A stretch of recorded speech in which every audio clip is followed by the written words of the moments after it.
I've been following these people into the mountains for 3 days now. The forest is thick and dangerous, poisonous snakes and bugs everywhere. We have to cut through plants with machetes just to walk. Xiangji has been leading us deeper using a compass and a notebook. Nobody else can see what's in that notebook, but I can. I have my special ability, the wheel from another world. It lets me spy on anything.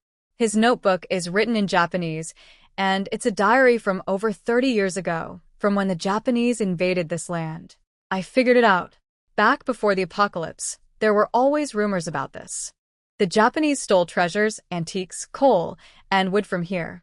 When they lost the war, they couldn't take everything, so they hid some of it in these mountains. Years later, Japanese experts came back pretending to do research, but they were really looking for the hidden treasure. So Xiangji is either a traitor or actually Japanese himself. That's the only way he could read that notebook. And that means Camel Ji, Silu, is probably not who he pretends to be either. He's strong enough to take down Xiangji easily, but he hasn't. He must be trying to earn Xiangji's trust to get to whoever is behind him. I think Camel Ji might be working for our country. If that's true, I'll help him no matter what, because to me, nothing matters more than our nation. I asked my will to scan Camel Ji's body, not because I'm interested in him like that, even though the will teased me about it. I wanted to check for anything that might confirm his identity. No chips or tattoos. This is the 1970s after all. But I noticed his scars. One on his back, a bullet wound on his shoulder, another scar on his stomach. Those are the marks of someone who's been through real combat. We stopped to rest. 2 men set down their baskets and lifted out 2 small children. The kids looked scared and tired. Even though nobody hit them, children can sense danger. Camel Ji handed me his water bottle. When I looked up, he was watching me with a curious look. I blushed and turned away. Then Xiangji called him over. Camel Ji played his part perfectly, acting rough and crude, complaining about having to carry me. Xiangji told him to be patient. We'd reach the spot by night. Xiangji gathered everyone with promises of treasure, but his real goal is something only he knows. Once he gets what he wants and meets his contacts, he plans to get rid of all of us. Meanwhile, back at Victory Brigade, the team leader Bao Zhigua was worried sick about me. I'd gone to town and just disappeared. His son, a police officer, suggested they file a report and create fake transfer paperwork to protect my reputation. If I came back, at least my name would be safe. If I didn't, well, people go missing all the time, and there's no easy way to find them. Back at Victory Brigade, even though team leader Bao got fake transfer papers to explain my disappearance, nobody really bought it. People aren't stupid. They noticed how panicked he was that day. Rumors spread fast. The whole village was saying I'd been kidnapped because of my looks, dragged off by some trafficker or grabbed by some lonely old bachelor. Meanwhile, the real old bachelor, Camel Ji, Silu, had me pressed against a rock wall. From a distance, it probably looked like we were a couple being intimate. But really, he was whispering in my ear, "Find a chance to run." His low voice made my ear tingle. My heart thumped hard. There's a saying, there's no such thing as love at first sight, only lust at first sight. "Run where?" I whispered back. He leaned even closer, like he was kissing my neck. "Map," he said, and his hand moved up toward my chest. He slipped a tiny rolled-up piece of paper into the fold of my clothes. His rough fingertip brushed my skin, and we both flinched. The paper slid down between. Well, let's just say my face turned red. We were hidden by tall wild grass, but the other men could see our silhouettes. They started making crude comments. One of them, when Xiangdong, got riled up by the teasing and started walking straight toward us. This was bad. If he got close enough, he'd see we were just pretending. Xiangji was watching too. He wanted to know if Camel Ji was for real. If our act got exposed, Xiangji would never trust us again. He's ruthless like that. So, I made a decision. A sacrifice for the greater good, I told myself. I grabbed Silu's waistband. His eyes went wide with shock. I yanked his pants down. Then I saw he still had shorts on underneath, so I pulled those down too.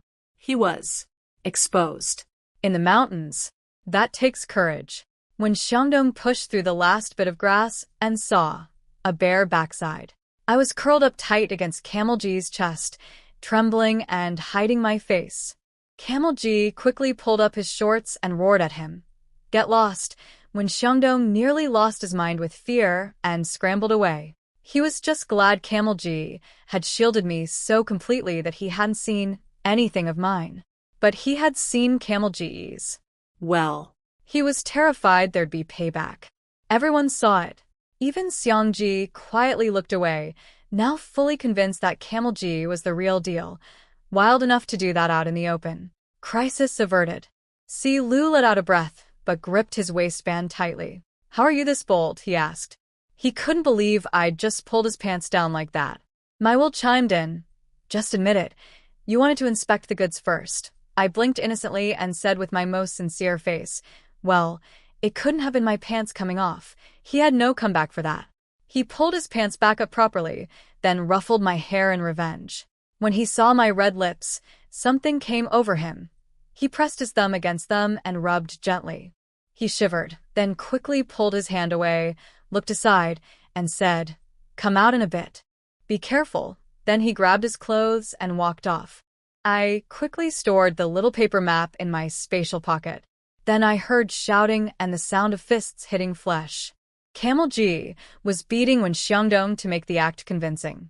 Wen Xiangdong crawled over to Xiang Ji begging for help, but Xiang Ji just stepped on his hand and ground it into the dirt. When Xiangdong was screaming, Xiang Ji was crushing his fingers under his boot. Cold sweat covered his whole body as he begged for mercy. Didn't I say Camel's woman is off limits? Xiang Ji shouted so loud the birds scattered from the trees. Si Lu stepped in just as Xiang Ji was about to kick Wen Xiangdong in the head, a kick like that could have killed him. I shuffled over to Si Lu's side like a timid little wife. Wen Xiangdong even called me sister-in-law while begging me to ask Camel Ji for forgiveness. Si Lu warned everyone coldly. Next time, they'd answer to his fists. When Xiangdong scrambled away, bleeding and bruised, Xiang Ji laughed it off and told Si Lu to save his energy. Luoxia Gully is up ahead. Once we finish the job, you'll have all the money and women you want. I kept my head down so nobody could see the murderous look in my eyes. The way Xiang Ji talked about women with such contempt, so typical of the Japanese. Just wait and see how you end up. Si Lu was worried about something else. We were getting closer to the destination, and he wanted me to escape tonight. It was too dangerous for me to keep following. We started moving again. The two brothers carried the children in baskets on their backs. When Xiangdong's injuries looked bad but were mostly surface wounds, Xiang Ji had held back, and Si Lu's punches had avoided vital spots on purpose. Along the way, Xiang Ji told us a legend about Luoxia Gully, something about a fairy called the Sunset Immortal who fell in love with the scenery 2,000 years ago. I didn't buy a word of it. As we climbed a steep ridge, I noticed the path had been built by people long ago, packed dirt, wide enough for two, now overgrown, but still visible. Si Lu glanced back at me meaningfully, telling me to get ready to run. But I wasn't going anywhere. I reached out my hand. Pull me up. He understood what I really meant. I wanted to stand beside him, not run away. He took my hand and squeezed it, like asking if I'd regret this. I squeezed back, my soft hand in his rough one, a silent promise. Then we let go, and to everyone else it was nothing. Half an hour later, we crossed the ridge into Luoxia Gully. Xiang Ji checked his notebook and led us southwest. I had my will scan ahead. It came back quickly. About 3 kilometers ahead, there was a large cave carved into the mountain, filled with stored supplies. Heat imaging showed only rats and bats, no people. I had an idea. Before Xiang Ji could get his hands on anything, I'd have the will sweep the goods into my spatial storage first. Let him walk in and find nothing. We reached the spot soon enough. The mountains stretched endlessly, the trees were tall, and you could hear a mountain spring somewhere nearby. Xiang Ji checked his notebook one last time and pointed at a dark section of rock. That's it. Everyone rushed over. Behind thick branches, we found the cave entrance. It was sealed with a gate made of steel bars as thick as a man's thumb, chained shut with locks the size of my fist. Xiangji's eyes lit up. He muttered something under his breath in Japanese. Finally found it. I was standing right behind him. I heard every word. A cold, killing intent flickered through me, but I buried it. I walked to the gate and pretended to pick at the moss on the stone wall, acting casual. Xiangji barely glanced at me. He pulled out a set of keys from inside his jacket. Let's open it. Our treasure is inside. The brothers set down the baskets with the 2 children inside. Those poor kids looked hollow. Days of being carried through the mountains with no one to comfort them had left them numb with fear. My heart ached for them. I went over to take care of them, secretly mixing some spiritual spring water from my storage space into their drinks to help their bodies feel better. Xiangji opened the 3 locks. He let out a low, dark laugh that echoed through the cave like a demon's growl. I smiled to myself. Go ahead, walk in. You're about to learn what completely empty looks like. While I'd been picking at the moss on the wall earlier, I'd already used my spatial storage to sweep every single thing out of that cave. Useful or not, nothing was going to end up in Japanese hands. Lu slapped one of the men who suggested going in right away. The cave's been sealed for years. Who knows what the air is like inside? You want to choke to death. Smart move. It bought time and kept everyone cautious. After about half an hour of letting the air circulate, Xiangji gave the order to go in. Everyone was excited. They switched on flashlights and headed into the darkness. Bats hung from the ceiling and scattered in a frenzy when we disturbed them. I noticed old electric lights and wiring mounted on the cave walls. The Japanese must have had generators running back when they guarded this place. Everything stored here was stuff they'd stolen from China and couldn't ship home in time. Antiques, gold, silver, all of it belonged to China. They didn't get to take it then, and I wasn't about to let them take it now. Xiangji practically ran to the back of the cave. And then nothing. The cave was completely empty. Not a single thing left. His face went black with rage. He couldn't understand it. His father's diary said they'd spent 7 days and nights hauling treasure in here. Crates and crates of stolen goods from all across China. When Xiangdong stupidly asked if maybe they'd found the wrong cave, Xiangji grabbed him by the collar, slapped him across the face several times, and kicked him to the ground. The notebook belonged to Xiangji's father, who had recorded everything from the day he left China by ship, 7 years of life here, every detail, every person he killed, every shipment he logged. Xiangji had spent 20 years planning this. He'd hidden his identity, come to China, learned the language, lived as a Chinese person. All for this treasure. Even one crate would have set his family up for 100 years. And now it was all gone. Taitia noticed something on the ground, thick dust in some areas, but clean spots where the storage racks had stood. That meant the items had been there at some point. Xiangji crawled on the floor examining the marks, trying to figure out who had beaten him to it. Could it have been his father's old comrades? Their descendants? No, getting all that cargo out through the overgrown mountain paths would have been nearly impossible.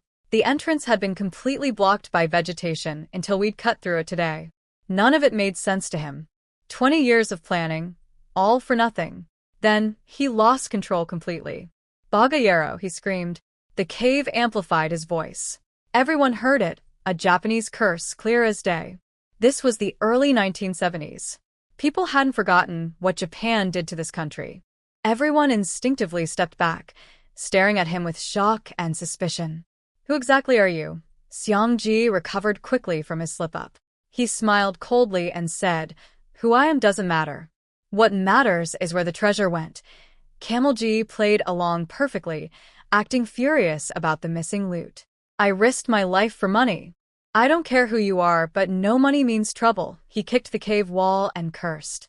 The tension was so thick that everyone seemed to forget Xiangji had just spoken Japanese. I was itching to take Xiangji down right there, but Camelji hadn't made a move either. He's not stupid. There must be something bigger going on that I don't know about yet. So I forced myself to stay calm and wait. Everyone spent over an hour searching every corner of the cave. Nothing.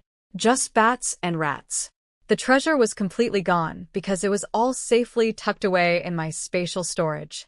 Xiangji told everyone not to lose hope. There's more than one way to get rich. he said, glancing at the two children. That look made my skin crawl.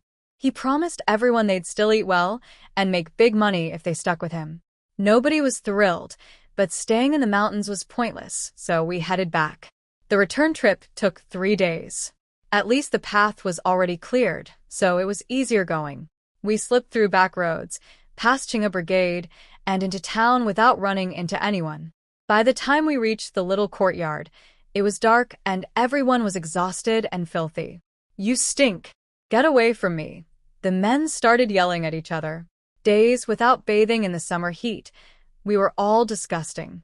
When Xiangdong got stuck with heating the water, since nobody liked him, everyone washed up and changed clothes. Everyone except me. I had nothing to change into. I sat in the corner looking as pitiful as those two kidnapped children. Camel G pulled out money and ration tickets to send Taizhan to buy me clothes. But Xiang Ji immediately stepped in, insisting he'd pay instead. It was a test. He wanted to inspect Silu's money and tickets for any hidden messages or clues about his identity. Silu handled it smoothly. He handed the money over to Xiang Ji, saying, "My woman, I provide for her." Xiang Ji took the cash back inside and examined every bill and ticket carefully. Finding nothing suspicious, he relaxed. In Xiang Ji's mind, he'd finally figured Camel Ji out. Strong, useful muscle, a little street smart but not truly clever. Hot-tempered, picky about women, but ultimately just a thug he could control. Exactly the kind of enforcer he needed. He was wrong about that, of course. Even without the treasure, Xiang Ji wasn't ready to go home empty-handed. He was already scheming about gathering intelligence to trade with the Japanese military. He wanted to climb the ranks of his family back home. He sat there smiling to himself, thinking everything was under his control. Taizhan came back with food, liquor, and clothes for me. Silu heated water, so I could wash up. Then, loud enough for everyone to hear, he said, "Wash yourself a couple extra times. When you serve me tonight, I want you clean. I don't want a mouthful of dirt." I wanted to slap him across the face so badly. While the men drank and ate outside, I stayed in the room taking care of the two children. The older boy, maybe 6 or 7, was still wary of me, clutching his little brother like a wolf cub protecting its pack. The younger one was half asleep and barely aware of anything. I wrung out a warm towel and tried to wipe their faces. The older boy glared at me. "I'm not a bad person," I told him softly. "I was taken by the bad people too, just like you." He thought about it, then asked, "Did he hit you?" I blinked. "What? I saw it," he said, completely serious. "He pushed you down on the bed and hit you. You were crying really loud." My face turned bright red. I nearly bit my own tongue. He was talking about the times Silu and I had been putting on our act, pretending to be intimate, so the others would believe we were really a couple. I never imagined such a small audience was watching. This is all that stupid camel's fault. Corrupting children. I quickly changed the subject, cleaned both boys up, and fed them noodles and eggs. The older boy finally softened enough to accept the food. The little one ate whatever I put in front of him without fussing. After they finished, I tucked them under a blanket. The younger one fell asleep immediately, drool running down his chin. The older one fought to stay awake, but eventually gave in too. I looked at them, and my heart ached. Somewhere their parents must be going crazy with worry. Tonight was my chance. The men outside had been drinking heavily. They'd be passed out soon. I needed to confirm Camel G's real identity and figure out our next move. I waited and waited until I was nearly asleep myself. Finally, Silu stumbled in, reeking of alcohol. He grinned at me stupidly, then lunged and pinned me to the bed. He was heavy. I could barely breathe. And the kids were right there. If they woke up, I'd never be able to explain this again. I told my will to put up a barrier to protect the children from waking. "Get off me. I can't breathe." But his eyes were sharp and clear, not drunk at all. The alcohol smell was just a cover.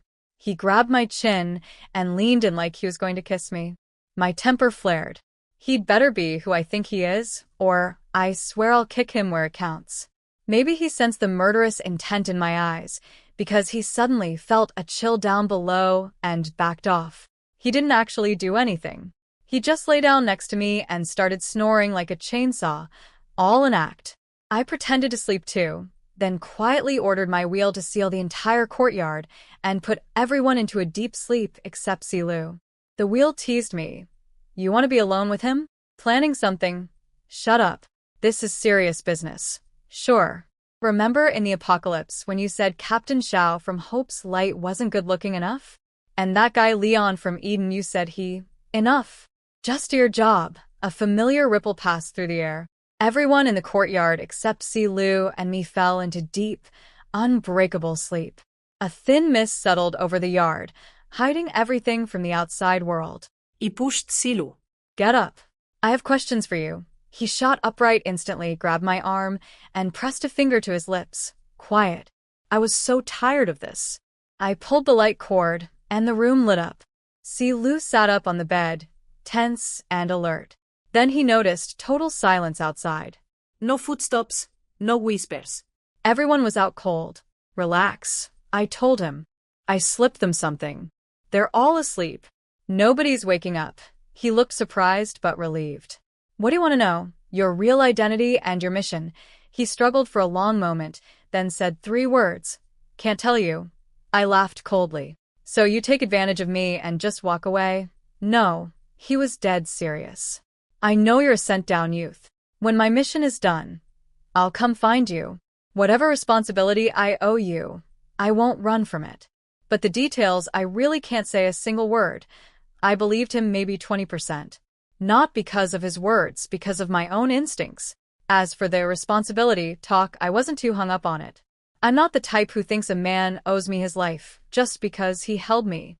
So, what's your plan? You can't keep dragging me along. He glanced nervously toward the door. I told you nobody's waking up. You can really do that? I glared at him.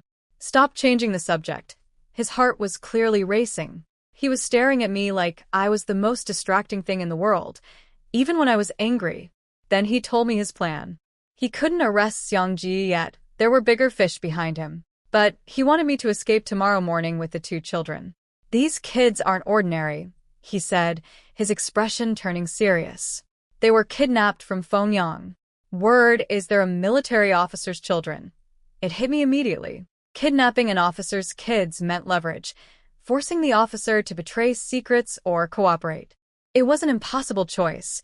Betray your country or lose your children. Either way, the person suffers forever. If I could get those children out, the whole scheme would collapse. The search for these kids has probably already reached every police station, Silu continued. Tomorrow at dawn, take them and go straight to the station. You'll save the children and clear your own name. It'll be a heroic deed. Nobody will gossip about you after that. I thought about what the older boy had told me earlier about seeing Silu push me down on the bed and shot him a dirty look. What? He asked. Nothing. I asked how he'd explain my disappearance to Xiangji. He said he'd handle it. Then, nervously, almost shyly, he added, just stay at Victory Brigade and wait. I'll send you money so you don't go hungry. Don't overwork yourself on the farm. He was basically asking if we were together now. In his mind, he'd held me. I'd pulled his pants down. Surely that meant something? I raised an eyebrow. I'm expensive to keep. I eat a lot and I'm picky. He grinned like an idiot. I can afford it. Absolutely. We'll talk about it after you can actually tell me who you are. I don't spend money from unknown sources. We worked out the details. I turned off the light. Dawn is 3 hours away. I have my own way of getting out with the kids. Handle the rest yourself. In the darkness, his eyes were bright. Okay. At first light, I carried the older boy on my back, held the younger one in my arms, and slipped out of the courtyard. I looked back at Silu just once. Said nothing. Being an undercover agent is a life lived on the edge of death. I just hoped he'd come back alive. Once I was clear, I put both children safely into my spatial storage and changed back into the clothes I'd been wearing when I left the youth camp. Then I headed straight for the police station near the general store. Behind me, Silu had already started his own plan. He'd checked the wind and the surroundings beforehand. Barely any neighbors, abandoned buildings all around, not a breeze in the air. A fire broke out from nowhere. Early that morning, Team leader Bao Zhigua had gone to the police station to pester his son Bao Shengli about finding me. His son, a newly appointed officer, was frustrated. They had bigger cases to worry about, including a nationwide alert for 2 missing children. That's when I walked through the door, holding both kids. Comrade Jiang, Bao Zhigua slapped his thigh in shock. Their eye was alive and in one piece. Uncle, I called out, genuinely happy to see a familiar face. Bao Shengli compared the children to the photos from the alert. Perfect match. This was huge. If their little town station cracked this case, it would be a career-making moment. I told them the story I'd prepared. I said I'd gone to the scrapyard to look for useful materials when I heard children crying next door. I went to check on them, and before I knew it, a group of violent men burst in. They were traffickers. Rather than deal with the witness, they tied me up and took me along with the children. Everyone's eyes filled with sympathy. People feared the worst about what traffickers might have done to me. I continued. They blindfolded me and moved us by ox cart, then took us into the mountains for several days. The leader, called Xiangji, seemed to be looking for something, treasure, but came back furious and empty-handed. Once they returned to town, they got drunk and started talking about selling the children instead. Before coming here, I'd taken a precaution. The little one was too young to remember anything clearly. But the older boy, I'd used my will to do a light hypnosis, erasing certain memories and planting ones that would match my story. It was an ox cart, little Shanju confirmed on cue. The ox was mooing. I only learned the children's names at the station. The older one was Ding Shanju, and the younger was Chungyuma. They were cousins. I described all 7 men in detail. Heights, builds, faces. The officers scribbled furiously, growing more and more excited. Cracking this case meant commendations for everyone. They drank themselves unconscious last night. I finished. I was terrified, but I knew if I didn't run, we were dead. So I grabbed both children and ran.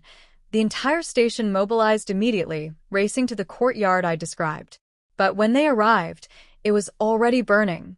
Onlookers crowded around, chattering about the sudden fire. Someone said they'd seen several men stumble out, and one young man got hurt trying to rescue people. They'd supposedly gone to the hospital, but when police checked, nobody was there. The traffickers must have discovered the children were gone and set the fire to cover their escape. They were one step too late. The police didn't catch anyone.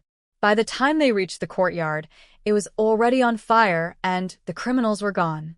Station Chief Dai Dachuan was furious and chewed everyone out. The veteran investigators couldn't explain how they'd let the suspects slip away. The truth was, my storytelling had been too effective. I'd guided the conversation so skillfully during the interview that the officers got caught up in the drama of my rescue and forgot to send people to grab the criminals first. Nobody suspected I'd done it on purpose. To them, I was just a frightened young woman, shaken and speaking in scattered fragments, totally understandable for a victim. But I'd needed to buy Si Lu time to escape with the others. If the police had arrived too soon, his cover would have been blown, and the bigger mission ruined. The real worry now was my reputation. Even though nothing had happened to me, the fact that I'd been in a trafficker's den for days meant people would assume the worst. In this era, that kind of gossip could destroy a woman. Bao Shengli came up with a clever plan. They'd already sent a telegram about finding the children, and someone would come to collect them soon. In the meantime, they'd say the 2 kids refused to be with anyone except me, which was actually true, and that I'd been staying at the station guest house caring for them.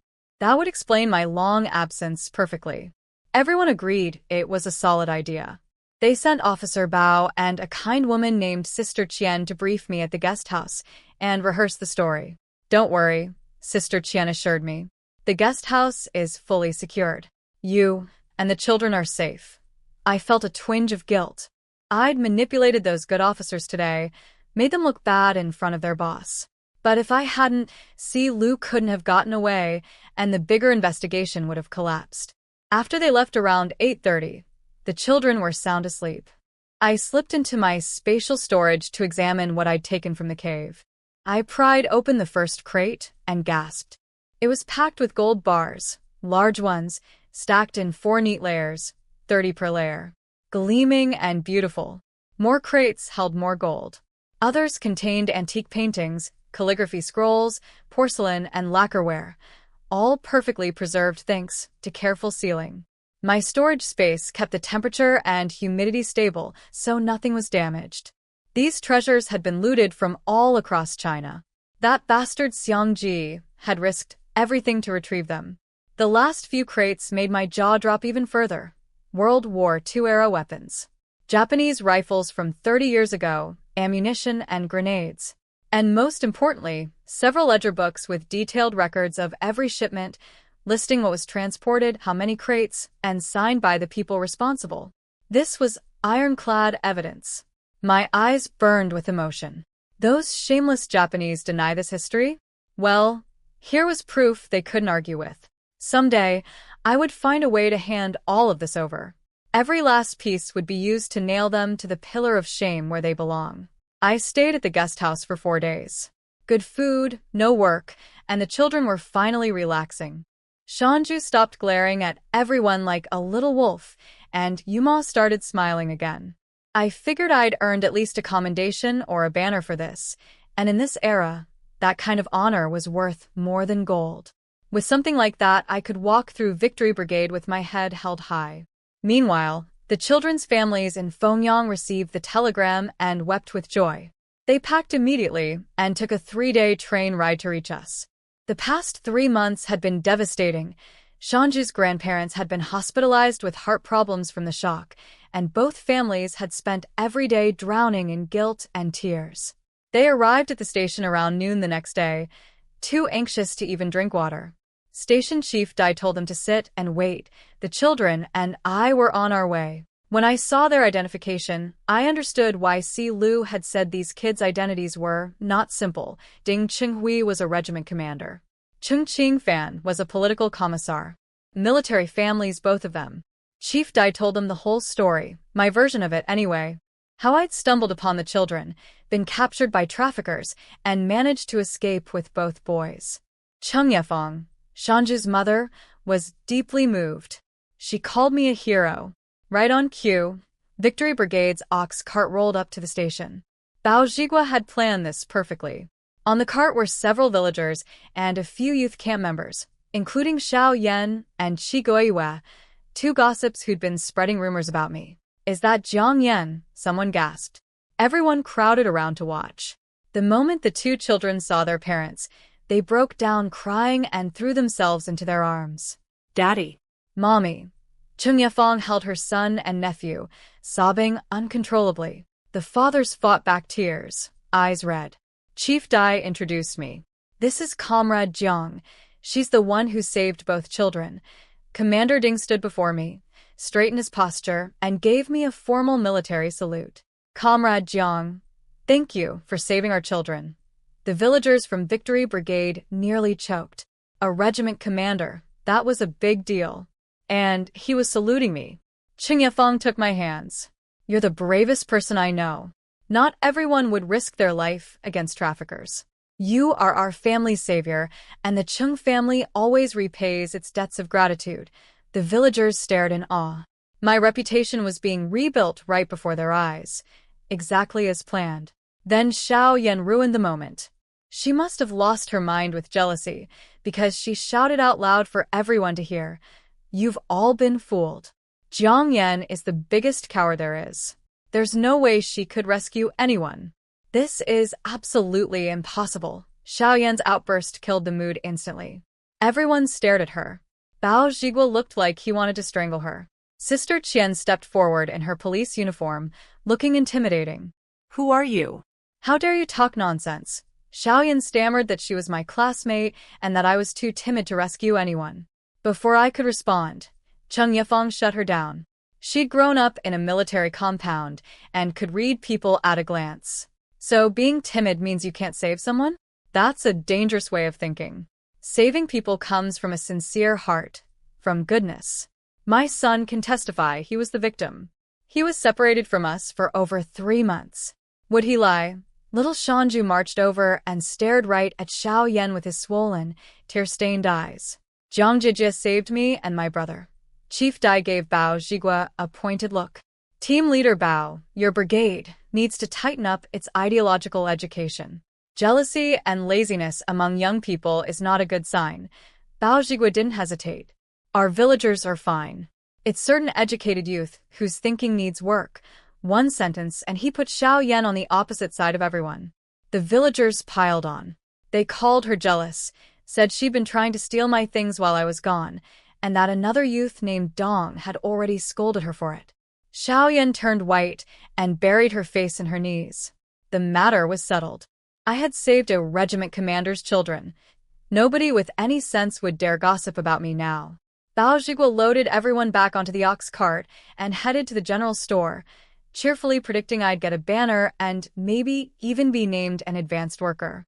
The villagers kept glancing back at the station, buzzing with excitement about what an honor this was for the whole brigade. On the cart, Xiao Yan tried one more time, hinting that maybe my purity had been compromised since I'd been with traffickers.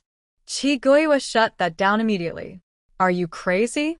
With this many witnesses and officials involved, if any rumors start, the team leader will pin it on you without even investigating. Don't drag me into your mess.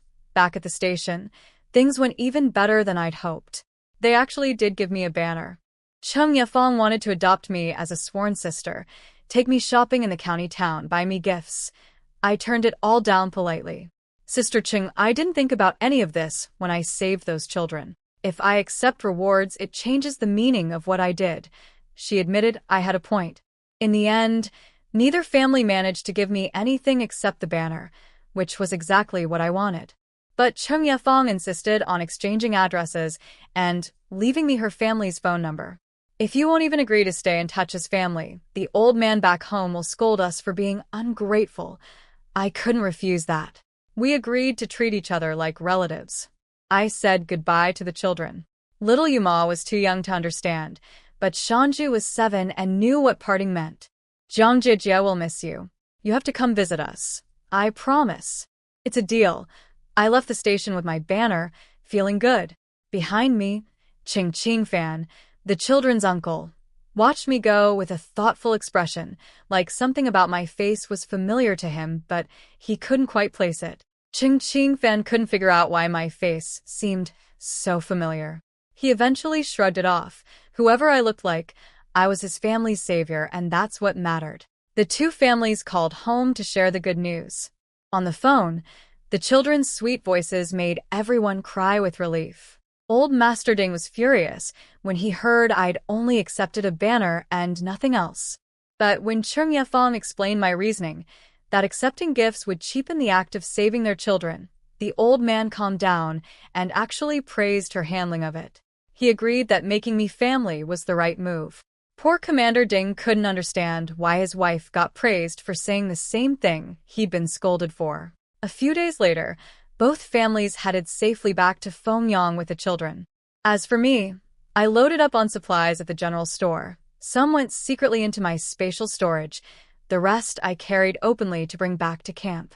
Old Luo, the cart driver, grinned when he saw me. Qi Guiwa kept a neutral face. But Xiao Yan, her expression was twisted with pure hatred. She used to feel superior to me. Back in the city, sure, I had looks and grades, but I came from a black category family. My own mother treated me badly, and I lived depending on others' charity. That made Xiao Yan feel better about herself. But everything had changed since we came to the countryside. Now she was the lowest person in Victory Brigade, lazy, disliked by everyone. Meanwhile, I'd come back from the dead, saved important children, earned the respect of police and military officers, and had a banner to show for it. I had food, supplies, and connections. It was eating her alive. She stared at the bags in my hands like they were on fire, convinced the military families must have given me money and ration tickets. Her face contorted so badly that even Qi Guiwa scooted away from her. I didn't care. I sat down and closed my eyes to rest. Honestly, after 4 days cooped up in the guest house with 2 little kids, I was going stir-crazy. I just wanted to get back to camp and see my friend Dong Shuang. As for Xiao Yan, I knew she'd come after me again. She couldn't help herself. I was actually looking forward to it. I let my gaze drift over to her and started imagining possible fates for her. Wolves tearing her apart? Marrying her off to some miserable old bachelor? Pulling out her fangs the moment she bared them? The more I stared, the colder and more predatory my eyes became. Xiao Yan felt it. Every hair on her body stood up. Sweat poured down her face. She could barely breathe. I smiled sweetly and reached toward her forehead. Xiao Yan, are you feeling okay? You don't look well. She flinched backward. I'm fine. Are you sure? You look awful. Want me to take you to the hospital? I'll go with you. No. She shrank away further, unable to even meet my eyes. I'm fine. I'll be better in a minute. Too easy. I'd thought she'd at least put up a fight. But one look from me and she crumbled. I shook my head. How boring. I'd been expecting her to stay tough. A classic line popped into my head. I bet you can't even stay tough. The villagers came back to the ox cart one by one, and every single person greeted me warmly. Everyone could see which way the wind was blowing. I'd saved a commander's children. I was on good terms with the police, and only a fool would make an enemy of me now. And there happened to be one fool sitting right on the cart. The villagers couldn't wait to fill me in on everything Xiao Yan had done while I was gone. She'd spread rumors about me losing my purity, tried to steal my belongings, even eyed the sealed sack of supplies I'd left behind. My friend Dong Shuang had apparently fought her off multiple times. Is that so? I looked at Xiao Yan. You really enjoy talking behind people's backs and taking their things, she exploded. I didn't. They're lying. These uneducated peasants are making things up. That was the wrong thing to say. The entire cart turned on her. They called her shameless, a liar, said they could all testify to what she'd done. Someone even brought up how she'd been throwing herself at a male youth named Song. She couldn't take it anymore. She jumped off the cart and stormed off down the street with her things, not knowing where she was going, just desperate to escape being the target of everyone's scorn. She'd always been good at manipulating people back in the city. She knew how to get sympathy, how to make men defend her. But here in the countryside, none of her tricks worked. We waited over an hour. Old Luo drove the cart around town 3 times looking for her, just like Bao Zhigua had done when I'd gone missing. Fair is fair. The whole cart could witness that he treated everyone equally. But Xiao Yan was nowhere to be found, so we headed home without her. The villagers joked that maybe she'd gone off to try rescuing someone from traffickers like I had, as if she had the ability. We made it back to Victory Brigade before dinner. The river by the village entrance was quiet. After the incident with Little Bao, parents had been strict about keeping children away from the water during rainy season. Old Luo drove me all the way to the youth camp. Dong Shuang came flying out like a monkey the moment she heard. She looked like she couldn't decide whether to laugh or cry. Where have you been? I was worried sick. She'd been blaming herself for not coming to town with me that day. Before I could explain, Bao Zhigua announced there would be a meeting at the brigade hall tonight. Mandatory for everyone. Jiang Yan, bring your banner. I understood immediately. He was going to clear my name publicly. Got it, I said, smiling with real gratitude. The male-educated youth looked at me with complicated expressions, especially Song Jiren, whose eyes held pity and regret. Clearly, he believed Xiao Yan's rumors. The women were fine, though. With Xiao Yan absent and Qi Guiyue knowing the full story, there was no trouble. News of my return spread through the village like wildfire. Some people had already heard about the rescue. Others had no idea what was going on. After dinner, the village loudspeaker crackled to life. Meeting time. All commune members and educated youth, report to the brigade hall immediately. Mandatory attendance. I held my banner close and walked to the hall with the other female youth. The youth camp was far from the brigade hall, so by the time we arrived, the yard was already packed. Villagers sat on little stools or just on the ground. They were used to it from working in the fields. The moment I showed up, the place buzzed with excitement. Everyone was whispering, trying to piece together what had happened to me. Some had heard bits about traffickers, others had no clue. They all noticed the banner in my arms. Bao Zhigua cleared his throat. Everyone here? Good. Quiet down. I have something important to say. The whole yard went still. You've all seen Comrade Jiang is back. While she was gone, some of you ran your mouths like horses without reins. Nervous laughter rippled through the crowd. People quickly pointed fingers. All the rumors had come from Jiang Yan. Once everyone compared notes, it became obvious she was the source of every single piece of gossip.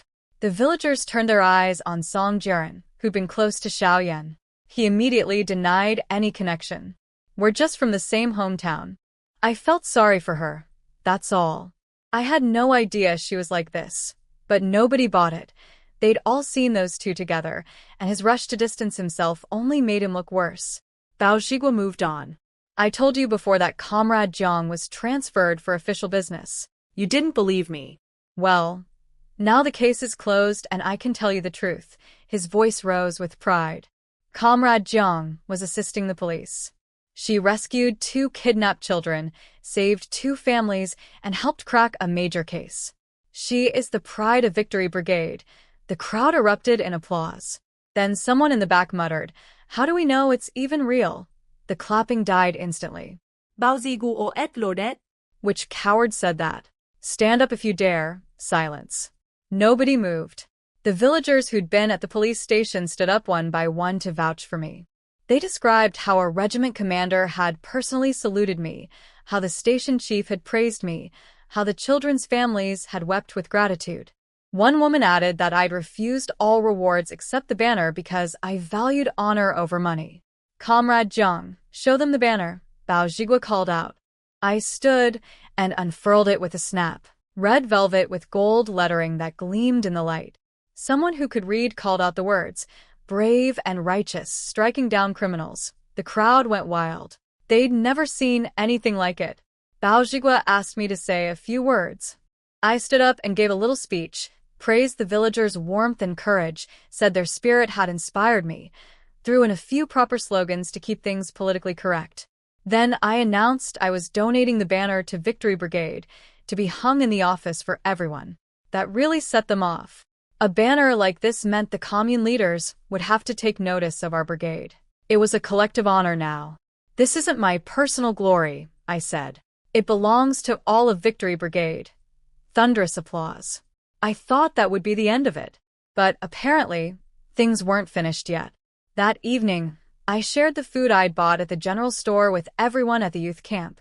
A little celebration. People congratulated me, saying my heroic deed might even earn me a ticket back to the city someday. Song Jiren tried to worm his way back in. "Jiang Yan, I need to talk to you." I shut him down flat. "Song, I have zero interest in anything you have to say. You're a former classmate, nothing more. I find you repulsive. Stop trying to get close to me. Stay away." He nearly choked. The whole camp watched him get rejected, and he was so embarrassed he couldn't even finish his egg cake. Dong Shuang was furious on my behalf. "While you were gone, Jiang Yan badmouthed you to Song every single day, and he ate it all up. Now that you're back and you're a hero, he comes crawling over? She couldn't find the right word. Scum," I offered. "Yes, scum." Her eyes lit up. I noticed Dong Shuang had lost weight. She admitted she'd been blaming herself for not coming to town with me that day, thinking she could have prevented everything. I scolded her for being silly and taking on guilt that wasn't hers. She pouted and clung to my arm, demanding I treat her to a meal. Chong Li watched us with a smile, but there was sadness in her eyes. The weather was getting colder, and with her illness, she was worried about surviving the winter here. Going back to the city on medical leave meant facing her difficult family again. She was stuck. The next morning, I got up early to help Chong Li cook. It hit me that I'd been in the Northeast for over 2 weeks and hadn't done a single day of farm work yet. After breakfast, the work bell rang. Dong Shuang dragged me to grab tools before the good ones were taken. She'd been weeding, watering, and spraying crops. Nothing glamorous, lots of squatting until your legs went numb. I'd barely stepped into the brigade yard when bicycle bells rang outside. 2 people in police uniforms walked in, Chief Dai and Sister Qian from the station. Everyone immediately looked at me. They figured the officers were here for me, and they were right. "Comrade Jiang, we meet again," Chief Dai smiled. I was confused. I thought the rescue case was already closed. They explained that the Commune and Revolutionary Committee leaders had discussed it and decided I deserved a proper reward. Sister Qian said they'd even considered sending a newspaper reporter to interview me. The villagers gasped. A newspaper feature would be an incredible honor. Please don't, I blurted out. Getting in the paper meant speaking tours and formal reports. I'd rather fight zombies. They laughed and said they understood I wanted to keep things quiet. So instead, the leaders had approved 30 yuan, some grain and cloth ration tickets, and Sister Qian pulled it from her briefcase like a magic trick. An enamel mug with the word award printed on it along with Wadaiga Commune and a red flag. I accepted it solemnly. That mug was an honor too. She handed me an envelope with the cash and tickets inside. The villagers applauded. Chief Dai told Bao Zhigua to take good care of me, and Sister Qian made me promise to visit her in town. After plenty of goodbyes, they cycled off. Bao Zhigua studied me thoughtfully for a moment, then said, "Comrade Jiang, you don't need to pick up any farm tools today." I was confused when Bao Zhigua told me not to pick up farm tools. How was I supposed to work? Pull weeds with my bare hands? Dong Shuang whispered, "Don't worry, it's good news." The team leader explained that Victory Brigade only had one scorekeeper, and whenever that person was sick, there was nobody to fill in. Since I was a high school graduate who could read and write, and since Chief Dai himself had told them to take care of me, he was giving me the job. A scorekeeper doesn't do farm labor. You just walk around with a little notebook, monitoring everyone's work and recording their points. My eyes lit up. What a deal. Most villagers accepted it. I had education, I'd earned the brigade a banner, and the commune leaders had praised me. A few were quietly jealous, but nobody dared complain in front of Bao Zhigua. The person who couldn't stand it was Song Jiren. He was also a high school graduate. He could read and write too. In his mind, the job should be his. So he blocked my path on the way to the fields. "Jiang Yan, you're really disappointing me," he said with this wounded expression. "The scorekeeper job isn't right for you." I couldn't believe what I was hearing. He actually wanted me to hand the position over to him. Then he tried a different angle. The current scorekeeper, Wu Qingfeng, is a disabled veteran. He's missing an eye, and his face is disfigured. He's really harsh and scary looking. You'll definitely cry working with him. He's honestly disgusting to look at, I snapped. I stepped forward and slapped him across the face, so hard his head turned sideways.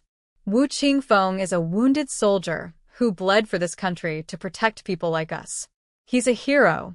How dare you call him disgusting? You're the disgusting one. He tried to argue. I slapped the other side of his face. Both cheeks swelled up with clear handprints. Those 2 slaps were light, I told him. Stay away from me. Come near me again, and I'll end you. He'd never seen this side of me. The old Jiang Yan he remembered was easy to push around. He'd lecture her with big words, and she'd give in. Not anymore. He was too embarrassed to show up at the fields with his swollen face, so he skulked back to the youth camp and lay on his bed, stewing in anger and plotting his next move. Meanwhile, I picked up the scorekeeper job in half a day. It wasn't hard. Walk around the fields with a notebook, check everyone's work, record their points. Even just strolling around under the hot sun was exhausting, so I could only imagine how miserable it was for the people squatting in the dirt pulling weeds and spraying pesticide. When someone brought water to the fields, everyone rushed over.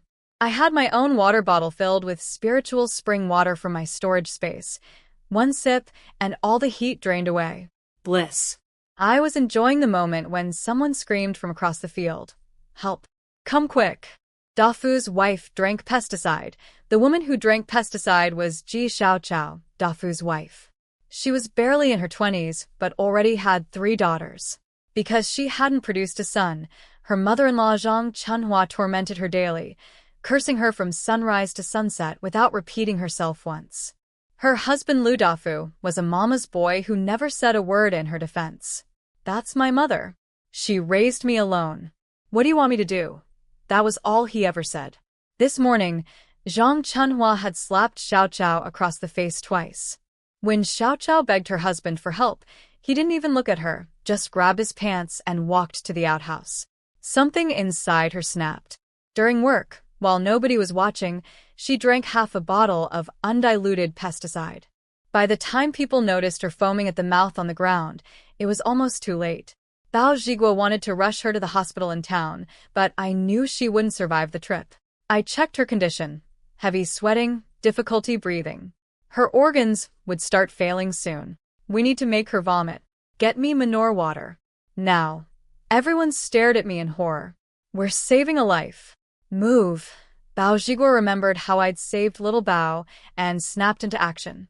Manure was the one thing the countryside had plenty of. Someone brought 2 full ladles. The smell in the summer heat was unbearable. People were gagging just standing nearby. I didn't flinch. I had someone hold Xiao Xiao upright, pinched her nose, and poured the manure water down her throat. Multiple people started dry heaving. Dong Shuang gagged and backed away. But it worked. The stimulation was overwhelming, and Xiao Xiao started vomiting violently. Everything came up. I gave her a second round. She threw up twice more, and gradually regained consciousness, though her eyes were empty. She still wanted to die. She's alive, people shouted. I quietly mixed some spiritual spring water into regular water and made her drink it to dilute the poison in her blood. Get the cart ready. She needs to go to the hospital for a stomach pump. Lu Dafu had already run away. When they found him at home, his mother Zhang Chunhua refused to let him go to the hospital. The old woman stood there with her sharp triangular eyes, screaming, "Let that jinx die." Spending money to save her? We don't have a single coin. Whoever meddled can pay for it. They took Xiao Xiao to the hospital anyway. Bao Zhiguo went along. If someone died, it would ruin the whole brigade's reputation. Nobody could focus on work after that. Everyone gathered around the Lu family's house to watch the drama. I'd never seen a real-life evil mother-in-law before. Zhang Chunhua was the lowest kind of cruel, a widow who took out all her life's bitterness on her daughter-in-law, bullying the weak while fearing the strong. I wasn't planning to get involved any further. But Zhang Chunhua spotted me in the crowd and charged straight at me. "You little tramp." She wanted to die, so let her die. She's a waste of food. But no, you had to play hero. She was spitting in my face as she screamed. I dodged. Behind me was the Lu family's courtyard wall, and right at the corner sat a bucket of manure, probably meant for fertilizing their private plot. Zhang Chunhua lunged at me again. How dare you dodge? I'll teach you to mind your own business. I kicked the bucket. It sailed through the air and hit her dead center. A full bucket of manure, drenching her from head to toe. The smell exploded outward. Flies swarmed. A manure person was born. Zhang Chunhua's screams echoed through the entire village like a pig being slaughtered. The crowd scattered in every direction, fleeing the ungodly stench. People were gagging, yelling that the Lu family's manure must have been fermenting for weeks. It smelled worse than the village cesspit. I took the chance to slip away. I needed to wash immediately, or I'd throw up myself. When I got back to the youth camp, Chong Li took one look. Well, one sniff, and nearly fainted. What happened to you? Did you fall into a manure pit? I begged her to boil water while I locked the door, pulled the curtains, and ducked into my spatial storage. I had everything I needed in there. A big wooden bathtub I'd grabbed from a furniture store during the apocalypse. I scrubbed myself clean, changed clothes, and came back out. Before I could even wash my dirty clothes, Chong Li was pounding on the door. Lu Dafu is here. He's got a pickaxe and he's looking for you. I tied my hair up and walked straight into the yard. There he was, Dafu, the useless husband, holding a pickaxe over his head, cursing me out. You humiliated my mother. I'll teach you a lesson. He swung the pickaxe right at me. Janli skramat. The crowd gasped. Some people covered their eyes. I didn't dodge. I reached up and grabbed the wooden handle mid-swing. He pulled with everything he had, but it didn't budge an inch. His face went from green to red to purple. The onlookers were stunned. They couldn't believe how strong I was. I tossed the pickaxe aside against the wall. He kept yelling, so I kicked him square in the chest. He stumbled backward and crashed onto the ground, landing hard on his backside. Ow. My butt. You owe me money, he howled. The whole yard burst out laughing. Money? I said coldly. How about this? Your wife drank pesticide today, and I saved her life. Without me, she'd be dead right now. Your 3 children would be motherless. He looked away, guilt flickering across his face. Nobody asked you to save her, he muttered. Chong Li was shocked. Xiao Xiao drank pesticide. She's alive. Team leader Bao took her to the hospital for a stomach pump. I stared at Lu Dafu. Your wife gave you 3 children. But to you and your mother, she's worth less than a guard dog. What kind of mother would abandon her 3 kids to die unless she had absolutely no hope left? The villagers chimed in, telling him to control his mother, stop the abuse, treat his wife like a human being. Xiao Xiao showed up to work this morning with her face swollen from being hit. No wonder she gave up, but Dafu doubled down. She gave birth to 3 girls. Who could like her? My mother is her elder, scolding her, hitting her, so what? She shouldn't have drunk the pesticide and you shouldn't have meddled. I almost laughed at his twisted logic. Fine. Let's both go to the police then. You file a report saying I splashed manure on your mother. And I'll file one saying your mother drove her daughter-in-law to suicide, attempted murder. His face went white. Everyone knew I was on good terms with the police station. If this became an official case, his family would be finished. He scrambled to his feet and pointed at me. You just wait. I raised my fist. He didn't wait, he turned and ran. The entire yard erupted in laughter. Lu Dafu chickened out, but somewhere in the shadows, I could feel eyes watching me, red with envy, burning into my back. Lu Dafu ran off, without even grabbing his pickaxe. The crowd scattered, heading home for lunch. Chong Li and I talked for a while. She told me Ji Xiaoqiao had been married off by a cruel stepmother and ended up stuck with a spineless husband and a vicious mother-in-law. Be careful, she warned me. They might come after you again. Let them try. We'll see who gets hit. She looked me over. You're so thin but so strong. No wonder you could rescue those children. I made up an excuse about growing up roughhousing with my 2 older cousins, which was partly true, though both had died as martyrs. Chong Li sensed the sensitivity and changed the subject. She mentioned the furniture I'd ordered from Carpenter. He should be ready. We agreed to pick it up that evening. Then she brought up Xiao Yan still being missing and admitted the youth camp felt cleaner without her. I noticed Chong Li seemed troubled about something else. I asked if she was dreading going back to the city on her medical leave. She sighed and opened up. 4 years of countryside life had been her escape from a suffocating family. Now her sick body was forcing her back to a home where she'd face nothing but cold stares and misery. I didn't push further. We weren't close enough yet. That afternoon, I went back to the fields to record work points. Song Jiren hadn't shown up, too embarrassed about his swollen face. He tried to get leave, but couldn't find a team leader. Too bad for him. As the scorekeeper for the educated youth, I marked him absent without authorization. Minus 10 points. I felt a small thrill drawing that X in his column. Before quitting time, Bao Zhiguo returned from the hospital. Xiao Qiao had survived the stomach pump, but she was in terrible shape emotionally, crying constantly, empty inside. Zhang Chunhua and Lu Dafu still hadn't visited. Not once. Bao Zhiguo asked me to go talk to her. You saved her life. She trusts you. The rest of us are rough men who don't know what to say to a suffering woman. You're educated, she'll listen to you. I agreed. Xiao Cao's life was at stake, and I was afraid she'd try again. I took some money and ration tickets Bao Zhiguo gave me and rode the brigade's mule cart to the hospital. The town hospital was simple, a big courtyard with white sheets drying on clotheslines. Old Luo waited in the hallway while a nurse led me to Xiao Cao's room. Xiao Qiao was lying there staring at the ceiling with dead eyes. No reaction when the nurse called her name. No sign of life at all. I pulled up a stool and sat beside her. Xiao Cao Jie, talk to me? Nothing. I saved your life, and you won't even look at me? Are you mad that I saved you? Her eyes shifted slightly. Pain crossed her face. A reaction that meant hope. I leaned in and made my voice light and playful. You know what? I beat up your husband. And your mother-in-law. I kicked a whole bucket of manure onto her.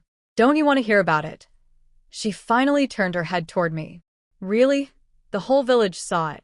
Your mother-in-law tried to attack me, so I kicked the manure bucket right at her. Covered head to toe. And when your husband came to the youth camp with a pickaxe, I kicked him so hard he flew 3 meters. I got revenge for you. I was trying to cheer her up, and I could see a flicker of something in her eyes. But before she could respond, a sharp voice rang out from another bed in the room. Young people these days have lost all shame. Hitting's an elder. Heaven will strike you down with lightning for that. There were only 3 patients in the 6th bedroom. One was a quiet middle-aged woman who kept to herself. The troublemaker was an old lady by the window, mid-50s, gray hair, sharp triangular eyes, and a mouth like a sewer. I ignored her and focused on Xiao Xiao. If you die, you get your piece. But what about your 3 daughters? Your mother-in-law won't treat them well. Your husband is blind to their suffering. They'll grow up telling themselves that even their own mother didn't love them enough to stay. Do you want them living in misery, repeating your life that broke her? Xiao Xiao turned to me and started sobbing. Deep, gut-wrenching cries, pouring out years of pain. Good. Crying meant she was choosing to face life again. Shut up with that howling, the old lady shrieked from her bed. Are you mourning the dead? Get out if you want to wail. You jinx. Xiao Xiao shrank under her blanket, terrified into silence. I turned to the old woman coldly. Mind your own business. Getting angry is bad for your health. She exploded. You little tramp. You dare curse me? Don't you know what respect your elders means? Heaven will strike you with lightning. I squeezed Xiao Xiao's hand and pointed at the old woman with my other. Don't think your age gives you the right to bully people. You've got a mouth like you've been eating manure. Unsold meat in summer. That's what you are. Rotten goods. She started wailing dramatically, calling on the heavens. I cut her off immediately. Nurse. Someone in here is practicing feudal superstition. She choked on her words instantly. That was a serious accusation in this era. I smiled sweetly. My great-grandmother lived to 100. Eyes sharp, ears clear. Know why? Because she never stuck her nose in other people's business. The middle-aged woman in the middle bed couldn't help bursting out laughing. I let loose a string of folk insults. Old. Pig on the chopping block, just begging for the knife, and dog biting a shadow puppet. Not a shred of human decency. The old lady looked like her eyes might pop out. She tried to start her dramatic act again, but I fixed her with a look that said I'd end her if she opened her mouth. She lay back down and didn't make another sound. I used her as a teaching moment for Xiao Xiao. See? The meek get trampled. The fierce get feared. Your mother-in-law is only tough at home because you let her be. If you stood up for yourself even once, she wouldn't dare, but I'm no good with words, Xiao Xiao whispered. You don't need sharp words to fight back. You just need to stop accepting everything. Think about your daughters. Don't you want to show them a mother who stands tall? Something flickered in her eyes. Nobody had ever told her these things before. The old lady muttered from her bed. 3 daughters. No wonder she gets bullied. She deserves it. Shut your mouth. Just then, the door swung open. A middle-aged man walked in, followed by another man with distinctive facial features. The old lady immediately burst into tears. Son. They're bullying your mother. That woman almost hit me. Her son was ugly and mean-looking, but when his eyes landed on me, his expression turned greasy and excited. His mother told him to teach me a lesson, and I could see exactly what was running through his disgusting mind. He was planning to grab me and cop a feel while pretending to discipline me. His face twisted into a lecherous grin as he reached toward me, eyes fixed on my face. Let me see what's going on here. The man reached for my face, thinking he'd grab me and cop a feel. He had no idea who he was dealing with. I've killed zombie kings in seconds. A creep like this was nothing. The moment his hand got close, I punched him in the stomach. He doubled over like a shrimp, clutching his gut. You dare hit me? I'm not hitting a person. I'm hitting an animal. I jabbed my fingers into his ribs, one of the most vulnerable spots on the human body. He collapsed to the floor, moaning about money and compensation. The old lady panicked and turned to her grandson, the young man with the distinctive features. Grandson, this woman can be your wife. Go beat her into submission. He was about 20, but had severe developmental issues. People in the countryside just called him the fool. He didn't understand much, but he understood, wife. His eyes lit up. He started drooling and swinging his fists at me, shouting, wife. Wife. He'd learned violence from watching his father beat his mother. I didn't let him get close. One punch to his eye socket. It bruised immediately. He sat down and started howling for his grandmother. Xiao Xiao watched all of this with her mouth hanging open. I could see something shifting inside her. She was realizing that a woman could fight back, could refuse to be bullied. The seeds of resistance were sprouting in her heart. Old Luo came back from the bathroom and heard the commotion. He rushed in, worried I'd been hurt. "Uncle, perfect timing. Go report this. These men attacked me and tried to harass me." The old lady's eyes spun. She figured I was bluffing. A young girl wouldn't actually go to the police over something like this. Too embarrassing. She'd lose face. "Yes, report it," the old lady declared confidently. "She beat us up. She owes us medical fees." Then something amazing happened. Xiao Chao, who could barely speak above a whisper, gathered every ounce of strength she had and said, They started it first." She was drenched in sweat afterward, falling back onto the bed like she'd used up everything she had. But I gave her a thumbs up. That was a huge first step. Old Luo brought back 2 officers I knew, Bao Xingli and his mentor Li Jiangshui. "Who's reporting?" Li Jiangshui straightened his hat, took one look at the father and son on the floor, and got serious.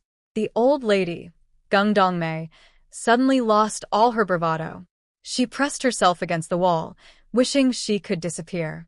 "Officer, these 2 men attacked me and committed indecent harassment," I said. Harassment was a devastating accusation in this era. The father protested that I was the one who hit them. Li Jianshui Lauga.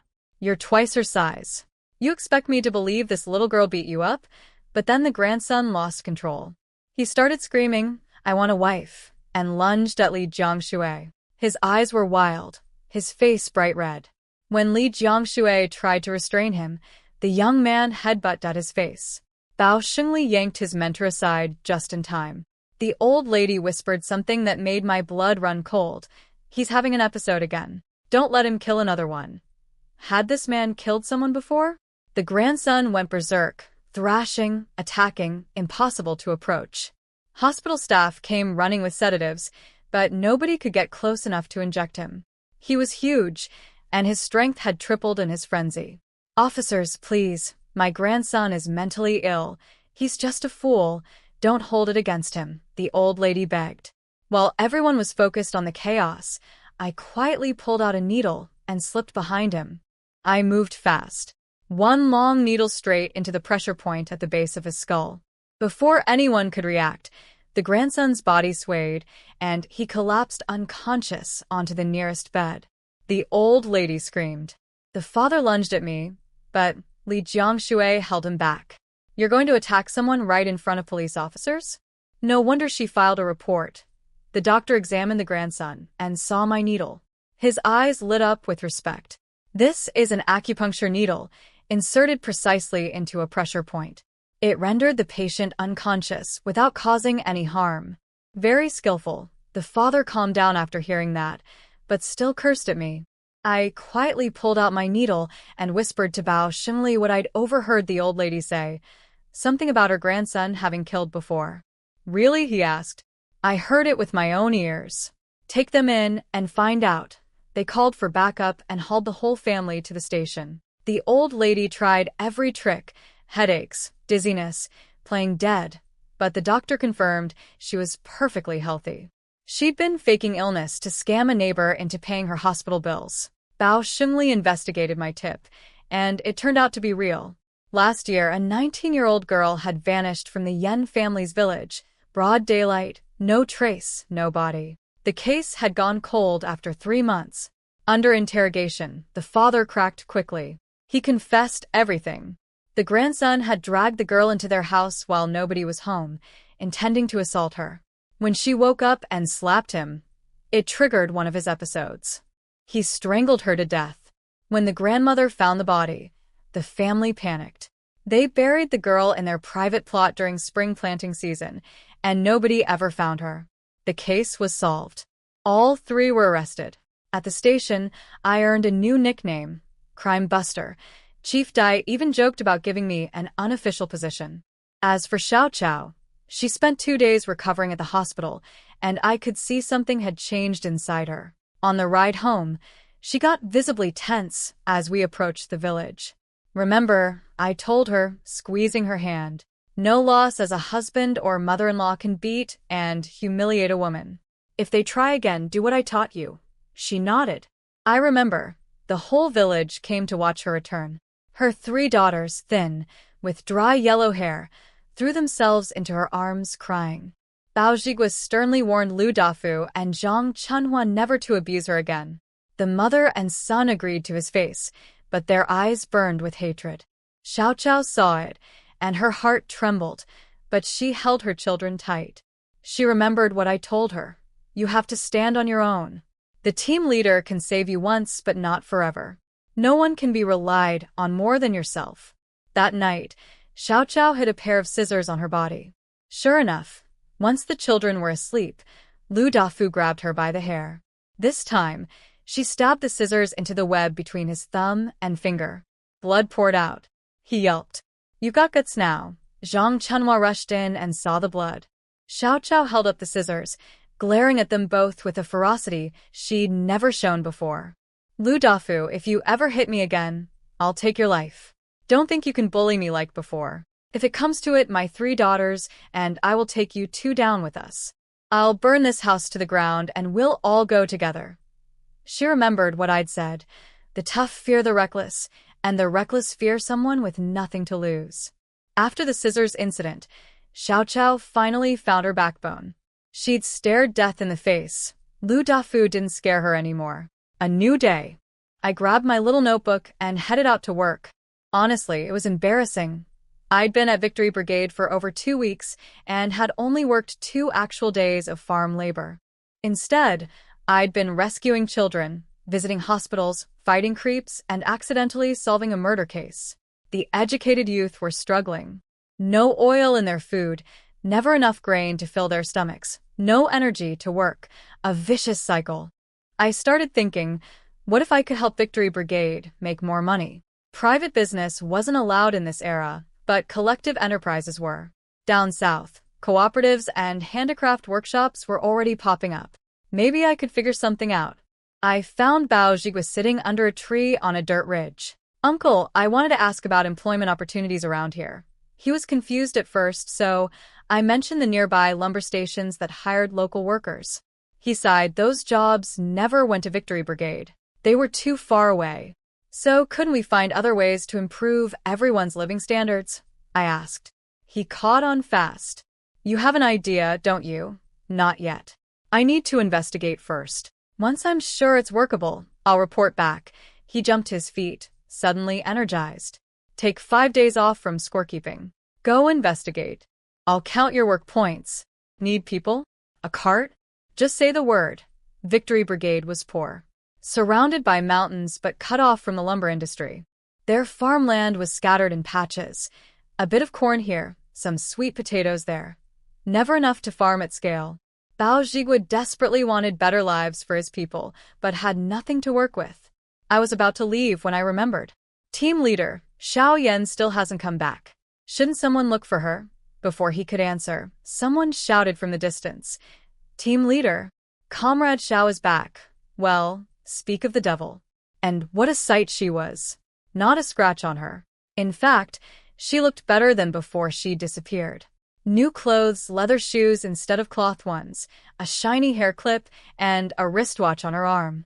She strutted in like a proud peacock. The villagers crowded around, commenting on her outfit. Where had she gotten all this?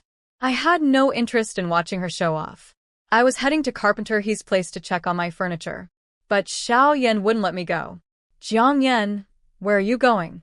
I just got back and you're already leaving? Do you hate me that much? She floated over to me like a butterfly, all sweetness and hurt feelings. I nodded seriously. Yes.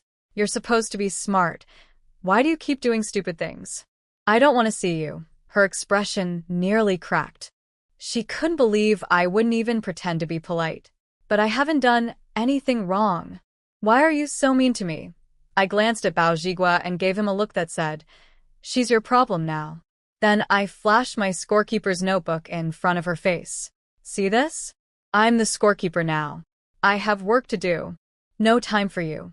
Xiao Yan's composure almost shattered completely. She'd been gone 4 days and I'd become the scorekeeper? How was that possible? I walked away without a backward glance. Xiao Yan stomped her feet behind me like an abandoned wife. Pathetic. Bao Zhigua stopped her. Comrade Xiao, where have you been? You can't just disappear without permission. The impact on the brigade is terrible. She had an answer ready. She claimed a vehicle hit her in town. She bumped her head, and the driver took her to a hospital where she stayed for several days getting checked.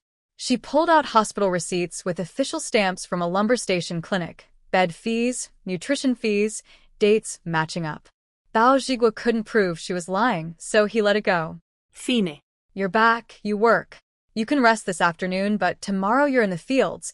She agreed, but I could tell she didn't care about work points. She'd clearly figured out some other way to get by. The new clothes, leather shoes, hair clip, and wristwatch told me everything I needed to know. That afternoon, dark clouds rolled in. Experienced farmers knew what was coming: heavy rain. Good news: no work for half a day. Bad news: the weeds would explode afterward. At least the crops need this water, Bao Zhigua said, trying to be optimistic. But his wife Li Kaiying wasn't having it. Even in a good year, they barely ate. Their family couldn't afford a bride price for their second son. This poverty hat isn't coming off our brigade anytime soon. She thought my investigation was a waste of time. Jiang Yan is a good kid, brave and capable. But she's young, delicate. Does she know farming? Herding. She told Bao Zhigua to try getting lumber station worker quotas from the commune instead. He went quiet. There was some old pain between them. He'd once given away their second son's military recruitment spot to repay a life debt to someone named Jihai. Li Kaiying had never forgiven him for it. Meanwhile, I lay next to the sleeping Dong Shuang, wide awake, thinking. Farming couldn't be revolutionized without explaining where miracle seeds came from. Handicraft workshops wouldn't work. People were too hungry to think about anything beyond their next meal. But the lumber stations. 5 big ones operated in this area. Maybe I could find a way to ride their coattails. The rain stopped after 3 hours. The next morning, I went straight to Bao Zhigua for a letter of introduction. What for? I want to visit some lumber stations in our province. Scout out opportunities. You already have an idea? I slapped my scorekeeper's notebook on his desk and grinned mysteriously. Can't say yet. Let me come back first, then we'll talk. The more secretive I acted, the more convinced he became that I had something real. He wrote the letter and handed me 20 yuan for travel expenses, though I could see it pained him. The brigade's funds were nearly empty. I could tell he was thinking, please don't let this money go to waste. I left Victory Brigade and ducked into an empty alley in town to slip into my spatial storage. When I came back out, I'd transformed into a dark-skinned, middle-aged woman wearing patched clothes, a headscarf, and carrying a bamboo basket on my back. Nobody would recognize me. My target was Red Star Lumber Station, the closest of 5 stations in the province. I caught the only daily bus, a rattling old thing that took over 2 hours on bumpy roads. The ride was torture, sweat, feet, and chicken droppings all mixed together in the air. I nearly died. Next time, I'd rather walk or pull a bicycle out of storage. The lumber station compound was impressive. Spacious family housing, new apartment buildings, way nicer than Wadaiga commune. Everyone here had stable jobs and decent pay. Much better than scratching a living from the dirt. I went straight to the local general store to scout the market. The place was busy, but the meat counter was the main attraction, or rather, the lack of meat. I got in line behind 2 older women and listened to them complain. I came at dawn for lamb. Sold out before I even got close. Forget lamb. I didn't even see a tuft of wool. Pork's the same. Thousands of people here. 1 pig a day. Who's that supposed to feed? Our men are out there chopping trees all day. They need real food. One whispered that she'd tried the black market and only got a palm-sized piece for way too much money. When the aunties finally reached the counter, everything was gone. The saleswoman was rude about it too, telling them they were too slow. I followed them outside. When we reached a quiet spot, I leaned in. Auntie, want some meat? Their eyes went wide. I shifted my basket and lifted the grass cover just enough to show 20 jin of fresh pork. The aunties slapped the cover back down and grabbed my hand like we were long-lost relatives. Child. You haven't visited in ages. Come to Annie's house, let me show you around. She started rattling off fake family connections. Your cousin Juicy, his kids, the oldest is this tall now. all completely made up. These women were professionals. At her house, I sold all 20 jean and spent an hour gathering intelligence. Every lumber station had the same problem. Hard physical labor, good wages, but nowhere to buy meat, eggs, or milk. The supply couldn't keep up with demand. She told me to come back anytime with meat. She could sell as much as I could bring. I hit the black market next. Same story. Animal products were gold. High prices, instant sales, never enough supply. I took buses to the other 4 lumber stations. Same situation everywhere. Then I visited the meat processing plant and a chicken farm with my letter of introduction, gathering more data. By the time I got back to Victory Brigade, Bao Zhigua was waiting. He practically sprinted out of the fields when he heard I'd returned. He dragged the deputy team leader and the accountant into the office, and they all sat there staring at me like I was a VIP. So? Any results? I didn't move. I'm thirsty. Quick. Get Comrade Jiang some water. Sugar water. I took a few sips, then pulled a small notebook from my pocket and slapped it on the table in front of all 3 of them. Everything you need to know is in here. Bao Zhigua opened my notebook and read it carefully for 7 or 8 minutes. His expression kept changing: shock, confusion, excitement. Then he passed it to Deputy Leader Li Chongsheng, who'd been straining his neck trying to peek the whole time. All 3 men wore the same look of disbelief. Comrade Jiang, you wrote all this in just a few days. Li Chongsheng couldn't hide his amazement. I didn't just write it. I analyzed the actual situation on the ground. They asked me to explain, so I laid it out piece by piece. The Northeast leads the country economically. Oil, coal, minerals, heavy industry, and forestry. But production of food and consumer goods is still behind. After 3 years of natural disasters and the current political situation, what we need to do is develop side industries. Get people fed first, then make them prosperous. I told them about my findings from the 5 lumber stations. Workers earned decent wages but couldn't buy enough meat, eggs, or dairy anywhere.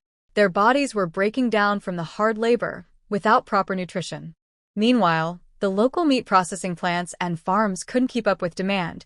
Some products were even being shipped to other cities. 5 lumber stations is too big for us to handle. So I picked Red Star, the closest one, as our target. If the commune negotiates a supply contract with the station on our behalf, everything stays legal and official. I patted Bao Zhigua's shoulder. Team leader, you'd be the man who led his people to prosperity. Their blood was pumping, but then reality hit. But Comrade Jiang, raising pigs, farming fish, growing herbs under the forest canopy? We have no money, no skills. We've grown soybeans and potatoes. We've never grown medicine. Bao Zhigua's plan was to go camp outside the commune leader's door and beg for funding until they gave in. Li and the accountant Old Ma thought it was brilliant. I sighed at these 3 lovable idiots. That's the worst approach. You'll just make the commune leadership think poorly of our brigade. Then what? We cook them a feast. They stared blankly. I explained. Victory Brigade is the chef. We start small, raise some fish. Once they're big enough, Team Leader Bao brings a beautiful dish to the commune leaders. Let them taste what we can produce. Once they see it, they'll be fighting to support us. The light went on. Brilliant. High school education really is something else, but fish still costs money, Old Ma said. Fry, medicine, nets, where's the capital coming from? I cleared my throat. I have it. All 3 stared at me. You all know my background. Yes, my mother remarried and life was hard for a while. But my surname is Jiang. The Jiang family is wealthy, rich. The word hung in the air. I can provide the fish fry, the technical knowledge, and the startup money. Bao Zhigua narrowed his eyes. What's your condition? Once the fish operation scales up, I get 30% of the profits. As long as I'm at Victory Brigade, that share is mine. The day I leave, I give it up. I figured I'd be here about 4 years, though they didn't know that. Deal. Bao Zhigua agreed without hesitation. All 3 thought it was more than fair. There's one more thing. I had one more condition. The accountant and deputy leader could tell from my look that I wanted to speak with Bao Zhigua alone. Old Ma figured it out first and dragged the clueless Li Chongsheng outside to smoke. I told Bao Zhigua my condition. His face looked like he was constipated. He knew there was no such thing as a free lunch. Whatever I'd asked was clearly a tough call, something beyond his usual authority. But if he said no, the fish ponds would never happen, and the road to prosperity would be dead. While he was weighing his options, I painted him a picture. Think about it, team leader. Once we're raising fish and pigs and making money, every family eats well. We grow medicinal herbs, build a school, kids from 10 villages come to Victory Brigade Elementary. Picture it. I could see the vision spreading across his face like a scroll unfurling. Smiling villagers. Children with red scarves and canvas backpacks walking through green fields. And him, wearing a big red flower, accepting an award from the leadership. Deal, he said. I agree. Whatever he agreed to, that stayed between us. Since I'd be busy with a fish project, I couldn't keep the scorekeeper job. I recommended Chong Li. But isn't she going back to the city? He asked. She doesn't want to. Things at home are worse than here. I paused. And her heart condition, I can treat it. He nearly jumped out of his chair. Heart disease? You can treat that. It's not as severe as people think. It's been neglected, and she's malnourished. With Chinese medicine and acupuncture, I can manage it. Maybe not cure it completely, but enough for her to live a normal life. I could see his impression of me evolving in real time. First, I was just a pretty educated youth. Then a brave girl who saved children and helped solve crimes. Then someone with a real business mind. And now a doctor? You're not even 20. How do you know medicine? Natural talent, I said with a straight face. In truth, the original Jiang Yan had learned traditional medicine and acupuncture from her family as a child, before those things were banned. And I had my spatial storage full of medical supplies plus the wheels technology. What couldn't I treat? Chong Li had always been kind to me. She was young, good-hearted, and deserved more than wasting away from a treatable condition. Bao gu o not desk lao. Talk to her.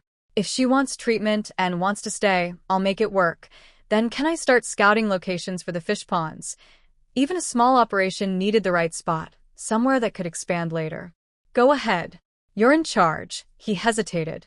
You're really sure the brigade doesn't need to put up any money? I'll front everything. You pay me back once you're profitable. I grinned. You're not planning to skip out on the debt, are you? His eyes bulged. Skip out? I'm a man of my word. Ask anyone within 10 villages who Baozhigua is. Just kidding. I'm heading out. I pointed to the notebook on the table. Keep that. Everything's already up here. I tapped my forehead and walked out. Li Changsheng and Old Ma rushed over the moment I left, practically tripping over each other. So, what happened? Is there a deal? Baozhigua stared after me, took a deep breath, and said quietly, Comrade Jiang is truly extraordinary. I strolled back to the youth camp, taking my time to enjoy the scenery. Victory Brigade really was beautiful. Mountains, water, wildflowers, butterflies. The air smelled like plants and sunshine. To most people, the countryside meant dirt and animal droppings. But to me, someone who'd come back from the apocalypse, a world of blood, corpses, mutant viruses, and zombie-ravaged cities, this place was paradise. That's why I wanted to help these people eat better and live better, even if just a few years sooner. The Northeast had given everything to build this country, and in the future it would be mocked as a poor backwater. Like an oldest sibling who sacrificed everything to raise younger brothers and sisters, only to be laughed at later. My money came from looting bad people anyway. Why not lend it to good ones? When I got back, I found Chong Li leaning against the wall, clutching her chest, face white with sweat. Her heart condition had flared up again. She'd managed to take her medicine in time. I really do need to go back to the city, she said with a bitter smile. At least city hospitals could keep her alive.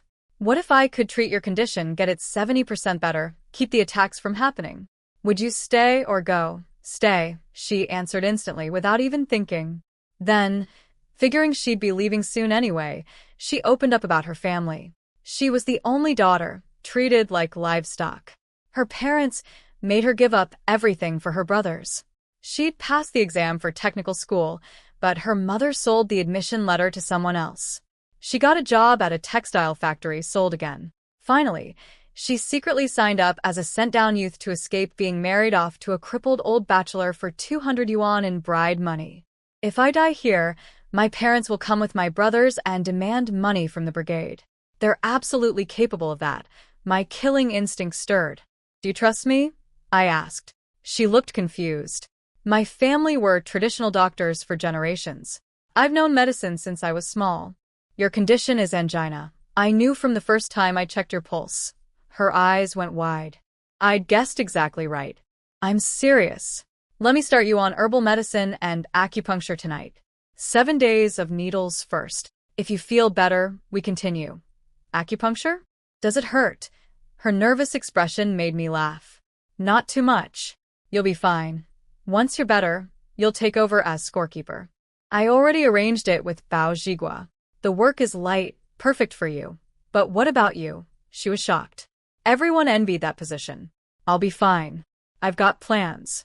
Even without work points, I won't starve. She was so moved she could barely speak. Her own family had never once thought about what was best for her, but here I was, someone she'd known for 2 weeks, rearranging things to protect her. Thank you, Jiang Yan. Thank you, but we keep this between us for now, I said. If others find out, jealousy will cause problems. Of course. I'll do exactly as you say. Then her face clouded over with some new worry. It's just, there's something else. That. What? I didn't understand what Changli was embarrassed about. She blushed. I probably can't afford the medicine or treatment fees. Simple, you owe me. Pay me back when you have money. With interest, she was so moved she could barely speak. Her own flesh and blood had treated her like something to be weighed and sold, yet here I was, practically a stranger, doing more for her than her family ever had. I told her to rest while I went to gather firewood and look for mushrooms. I grabbed the camp's machete and a big basket, then headed up the mountain. The base of the mountain was picked clean. Villagers had taken all the easy firewood. I went deeper into the forest, chopping dry branches and watching for snakes, mushrooms, and herbs. The villagers here regularly foraged for wild mushrooms and medicinal plants to sell at the general store for extra income. I was filling my basket when my will buzzed a warning. Someone was creeping up behind me, watching. I didn't react. Kept chopping wood, acting oblivious. It was Lu Dafu. He was hiding in the grass, staring at me with hungry, greedy eyes. He blamed me for everything, for saving his wife, for giving Xiao Chao the courage to fight back. His mother had called me a menace, but he thought my body could give him a son. His plan was simple and disgusting. Jump me, assault me, and force me into marriage. A lone educated youth with no family here. After something like that, I'd have no choice but to marry him or die. That was his logic. He crept closer. I was turned away from him. The perfect opportunity, he thought. He stood up, ready to pounce. Then something slithered up his pant leg. Being a local, he knew exactly what it was. A snake. He frantically untied his belt to get it out, but the snake was faster. It shot upward and sank its fangs into the most vulnerable spot a man has. His scream echoed through the entire mountain. Birds scattered in every direction. I have no idea if the snake was venomous, but the pain was clearly excruciating. He collapsed, consciousness fading, and tumbled down the slope. By then, I was already back at the youth camp with my basket of firewood, washing eggplants for dinner. Chong Li and I were chatting about how male-educated youth sometimes caught rabbits or pheasants to supplement their diet, while we women weren't strong or brave enough to hunt. She told me about a villager years ago who'd had half his face licked off by a bear in the deep mountains and died shortly after.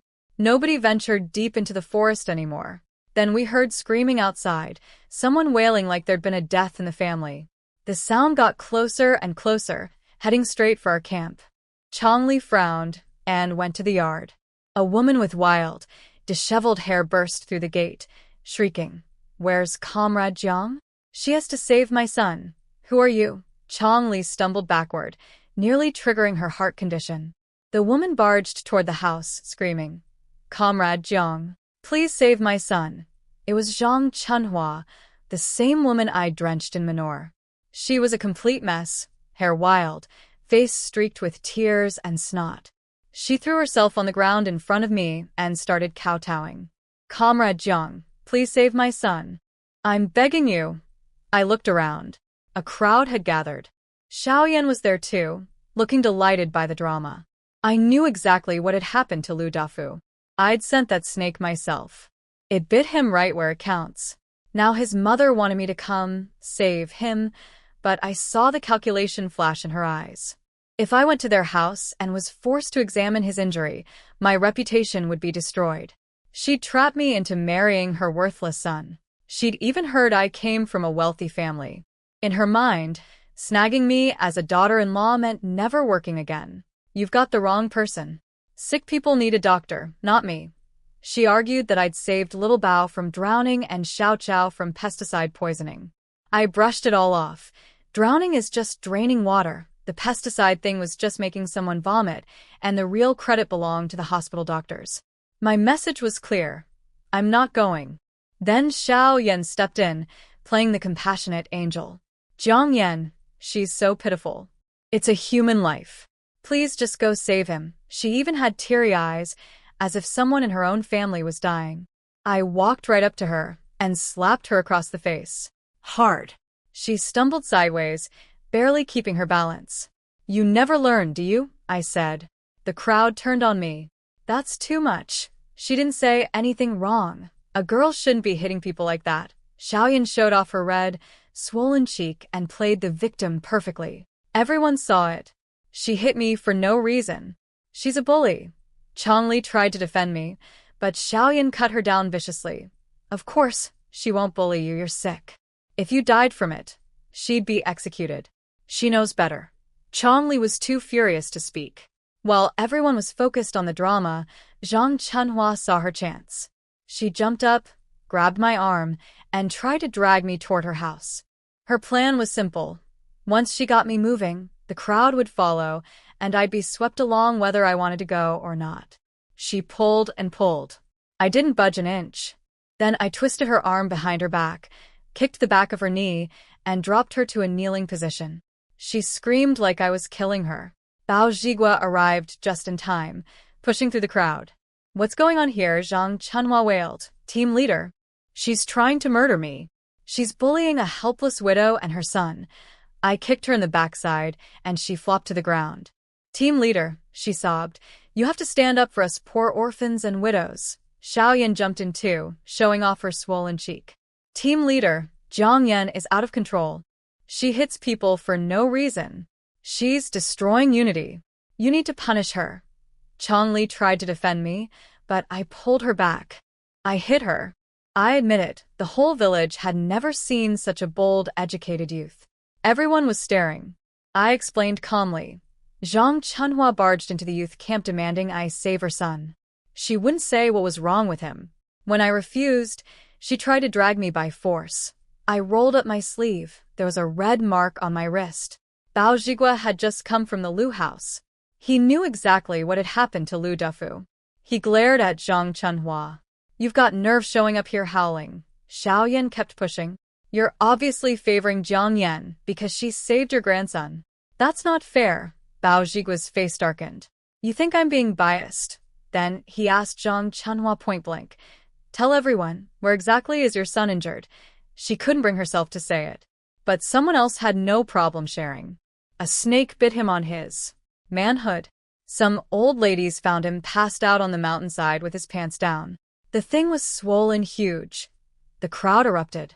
Then the realization hit. Wait, Zhang Chunhua, you wanted Comrade Jiang to go treat that? A young unmarried girl? What kind of trap were you setting? People were furious. They turned on Xiao Yan too. And you weren't on it. You knew what was wrong with him and still pushed Jiang Yan to go. Xiao Yan's tears flowed. No. I didn't know. I wasn't. Save it.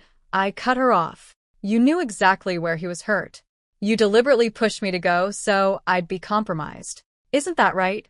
Chongli was seething. One slap was too kind. Bao Zhigua handed down the punishment. Zhang Chunhua and Xiao Yan would haul manure to the fields, at least 20 buckets each, every day. 20 buckets of manure. Zhang Chunhua didn't flinch. She'd done hard labor her whole life. But Xiao Yan's eyes rolled back, and she fainted on the spot. For real this time. Nobody rushed to help her. Eventually Bao Zhigua had someone carry her inside, and that was that. He was a fair leader. Another team leader might have made them wear shame placards and parade through the village. Bao Zhigua didn't go for that kind of cruelty. He kept Victory Brigade peaceful, like a little paradise. Later, Dong Shuang was still fuming. Carrying manure is exactly what they deserve. People with skin that thick probably think public humiliation is easier. I smiled to myself. Those two were petty and mean, but they weren't truly evil, not even a tenth as bad as Xiangji. Speaking of which, that camel had been gone for days, without a word. Was he ever coming back? Typical. You can't trust livestock. Meanwhile, at a certain military district, Si Lu sneezed hard. He rubbed his nose, wondering if someone was cursing him or maybe thinking about him. He smiled, face reddening. This mission had been a great deal. He'd completed the operation, busted the Japanese spy ring, earned commendations, and found himself a wife. A nurse named Su Xiaoyu reached toward his forehead. Commander Si, your face is so red. Let me check if you have a fever. He stepped back, leaving her hand hanging in the air. I'm not that familiar with you, Nurse Su. Please call me Commander Si. And if you need to check for fever, use a thermometer. I don't like people touching me. He walked away without a backward glance, leaving her looking like she was about to cry. The next morning, Xiao Yan's manure punishment began. Lu Xiaoshu from the youth camp couldn't resist needling her at breakfast. Don't wear anything nice. If you spill water, it dries.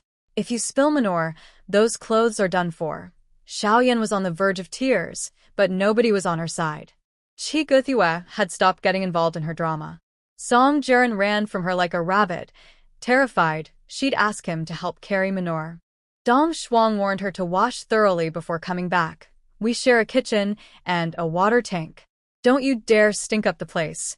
She changed into her worst clothes and dragged herself to the brigade yard. People pointed and whispered the whole way.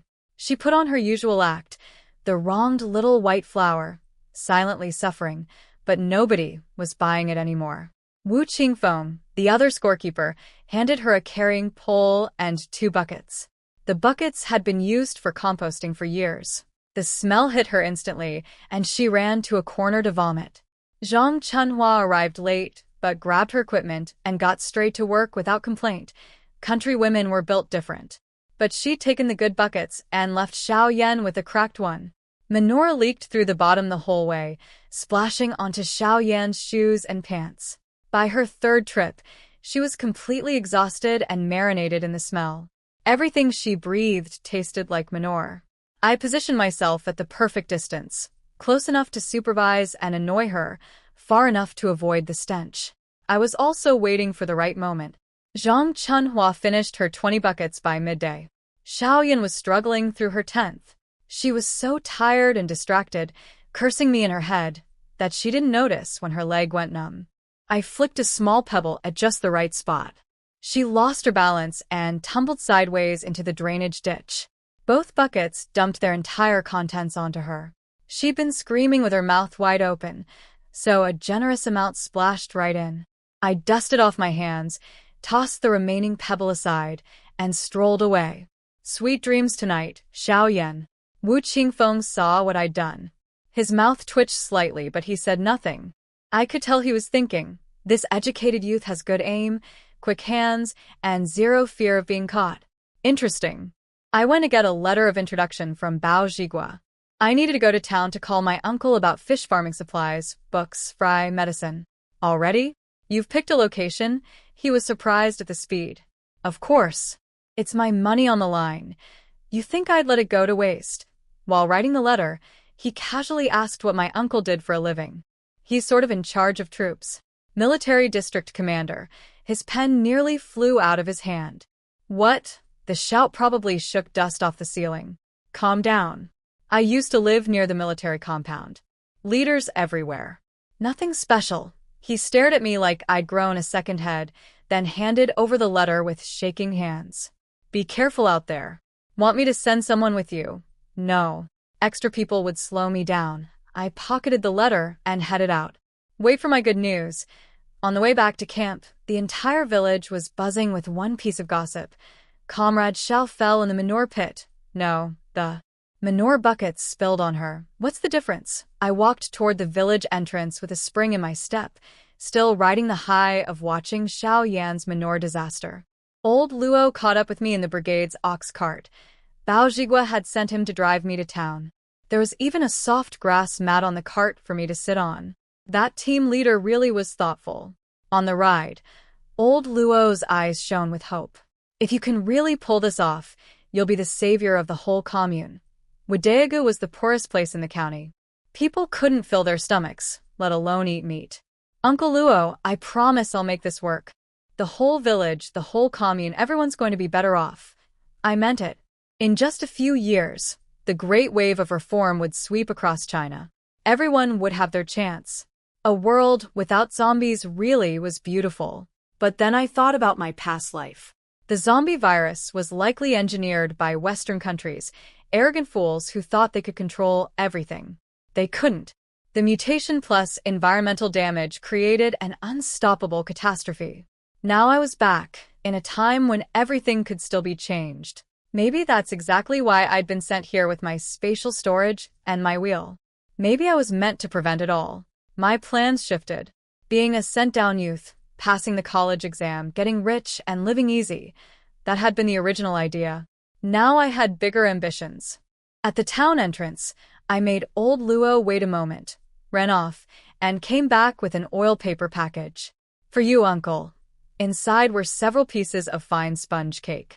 He was so touched he couldn't speak. Sweets like that were a luxury at his age. He tucked them into his jacket with a wide grin.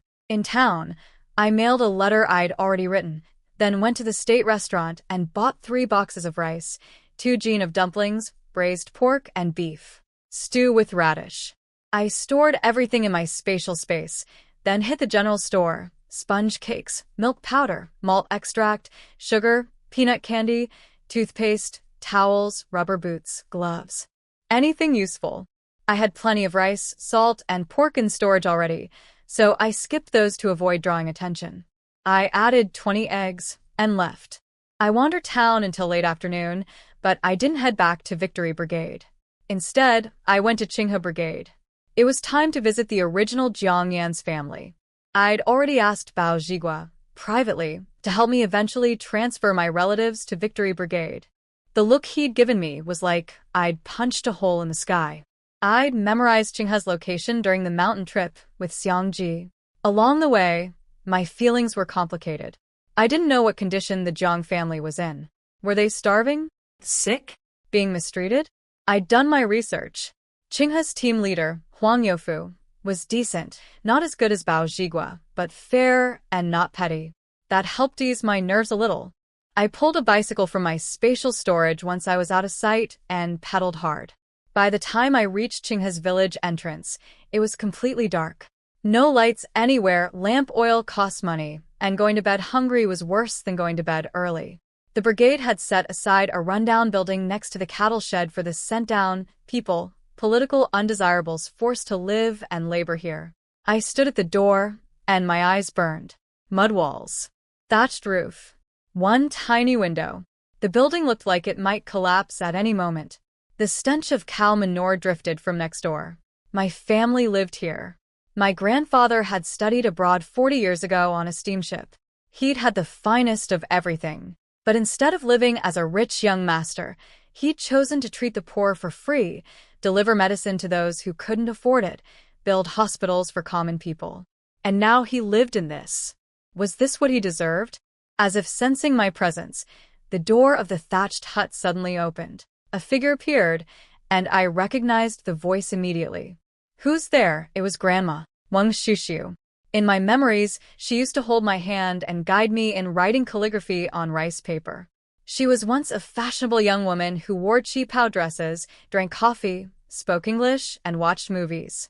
Grandpa Jiang Baitao and my father Jiang Ci came to the door too. Dad lit a candle, and then he saw me.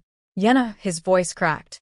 Is it really Yenna? The old couple grabbed the candle, shining it on my face, not daring to believe their eyes. My heart was pounding. Every emotion I could name tangled together, and pushed me forward. I walked up to them quickly. Grandpa, Grandma. Dad. Grandma burst into tears. The candle slipped from her trembling hand and hit the ground. They were all so overcome they could barely speak.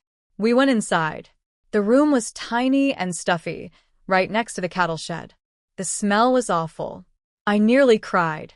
Grandma was skin and bones, wearing ragged clothes, wrinkles carved deep into her face. She looked like an old farm woman now, nothing like the elegant lady she'd been. Grandma, you've suffered so much. Silly child, I'm fine. She wouldn't talk about herself. She just held my hands and looked me over. You're thinner. Taller, though.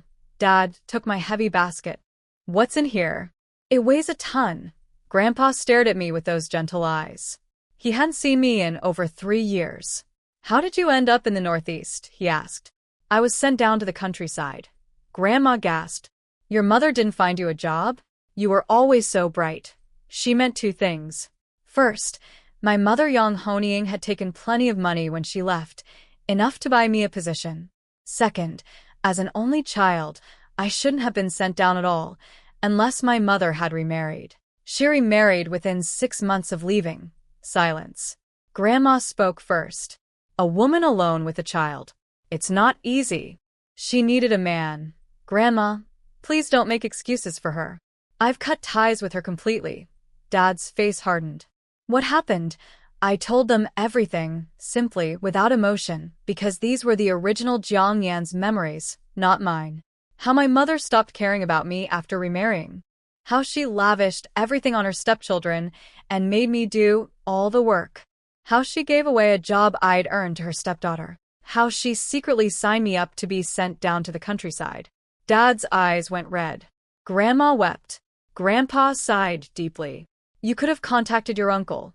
This child, Grandpa said quietly, always was stubborn, carrying everything alone. I'm fine now, I said cheerfully, and I got my revenge. Mom didn't want her precious stepdaughter Yuehua to go to the countryside, right? Well, I sold my work assignment, and Yuehua married Su Tian instead. Everybody got what they wanted. Dad couldn't help but laugh through his sadness. You haven't changed. Same as when you were little. What was I like as a little kid? I asked nervously, worried they'd notice I was different inside. Exactly like now.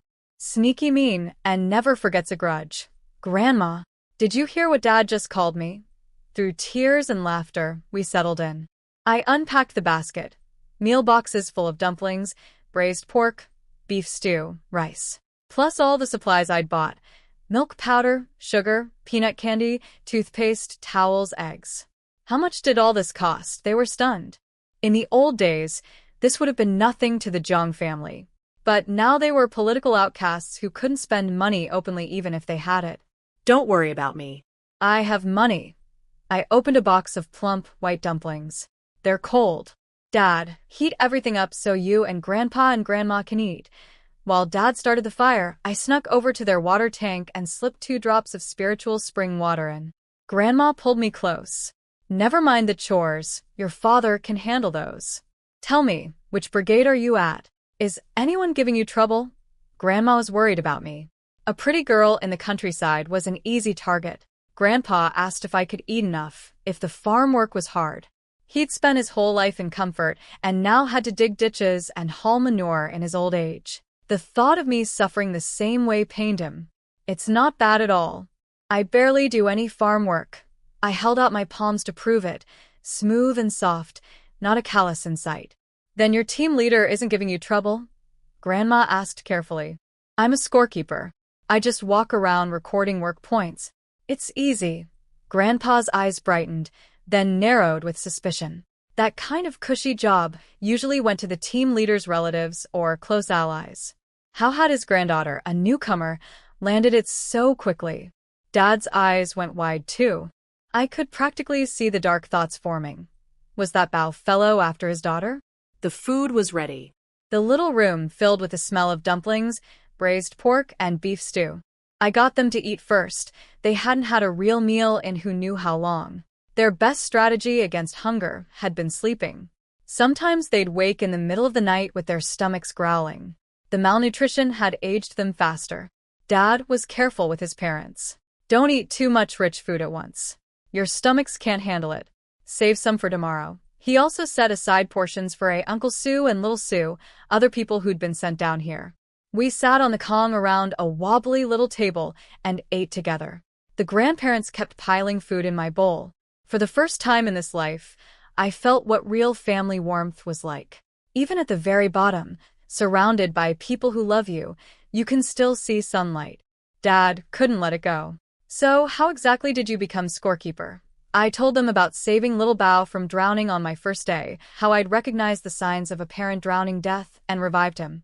Grandpa and Dad, both medical men at heart, lit up like children at a candy store. They wanted every detail, how I'd assessed the condition, what technique I'd used. Grandma shook her head.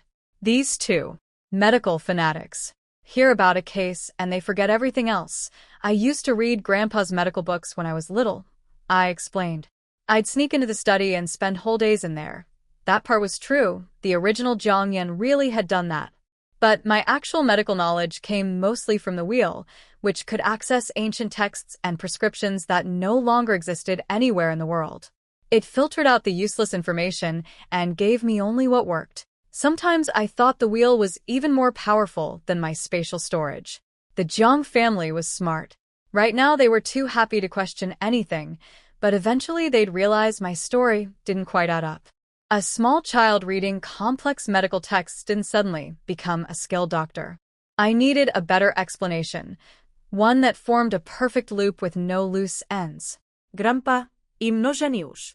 I was just a kid reading books I barely understood. You think I figured it all out from that? All three of them caught the implication. Then what? There's more to the story. I got off the Kong, walked to the door, checked that nobody was outside, then came back and lowered my voice. This is extremely important. Grandpa, Grandma, Dad, you have to keep this secret. Swear it. They tensed up, leaning in. Do you remember? When I got lost as a child, Grandma's heart skipped a beat. When I was 6, I went missing for 2 days. The whole family had panicked. Grandpa called in favors, offered rewards, even contacted people in the underground networks.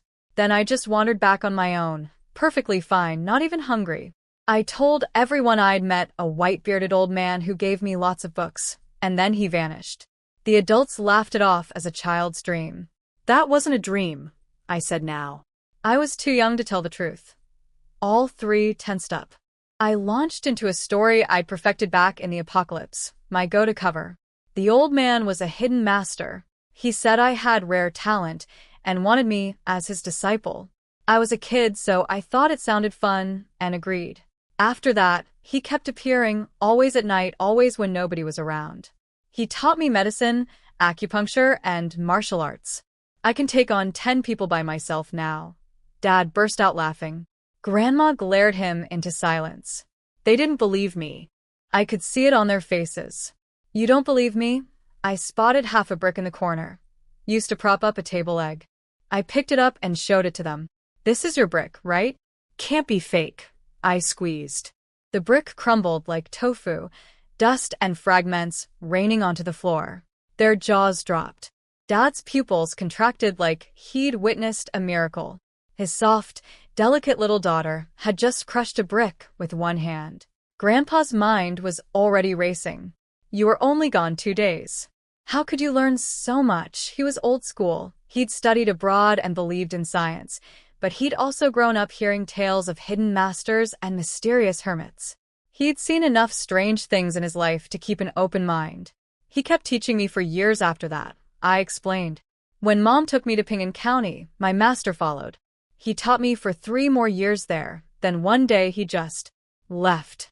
Said he had nothing more to teach me and wanted to live freely. Grandpa went quiet for a moment, then said softly, "Some people and things exist beyond our understanding. The world is vast, and many extraordinary people choose to stay hidden, especially in times like these." An aging master looking for someone to carry on his legacy. That makes sense.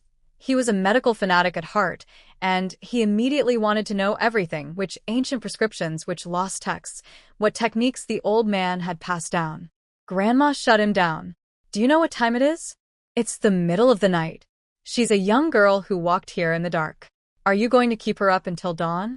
You have work tomorrow. Grandpa smiled sheepishly. Can't she just stay overnight?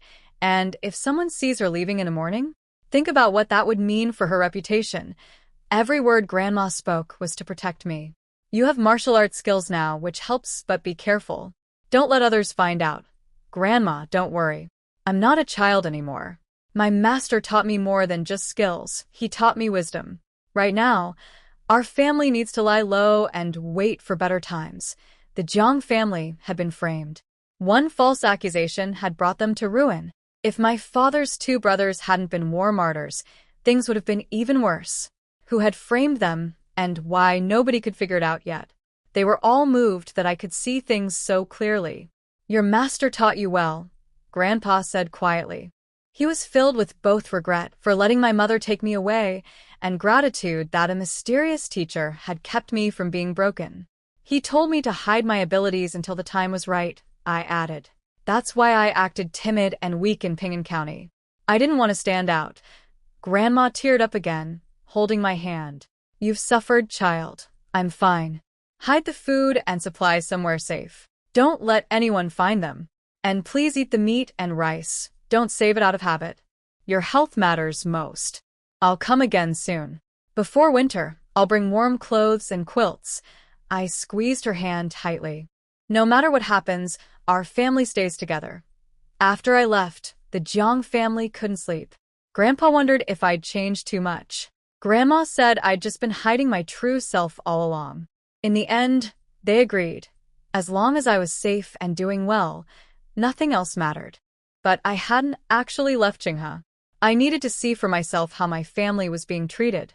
At dawn, Dad came out carrying 2 meal boxes, sharing the food I'd brought with an old man and his grandson living in the hut behind the cattle shed.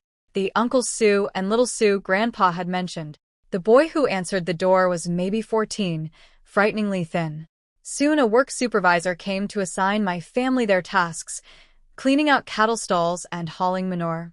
The heaviest, filthiest work. I watched from inside my spatial storage, fists clenched, ready to explode if anyone mistreated them. Grandpa was old, Grandma was frail, and Dad had been a scholar his whole life. But the supervisor turned out to be decent. He didn't bully them, even let them take breaks. In the afternoon, they were assigned lighter work, gathering grass and firewood. I learned that Grandpa and Dad had earned respect here by treating villagers' illnesses. Headaches, fevers, minor ailments. They'd gather herbs from the mountain and brew medicine for free. In a place with almost no doctors, the Jiang family was valued. They were treated with basic dignity, even kindness. That gave me real relief. And it strengthened my resolve. I needed to get the fish ponds and herb-growing projects moving fast. Once the medicinal herb operation was established, I'd have a legitimate reason to bring Grandpa, Grandma, and Dad to Victory Brigade. After all, who knew more about growing medicinal plants than the Jiang family? Years ago, before they donated their hospital, they'd already been researching herb cultivation techniques in forested mountains. Grandpa had always said people should plan ahead. Wild herbs wouldn't last forever. I stayed at Qinghe another full day, watching until my family finished work, ate dinner, and went to sleep. Then I slipped away in the darkness and headed back to town.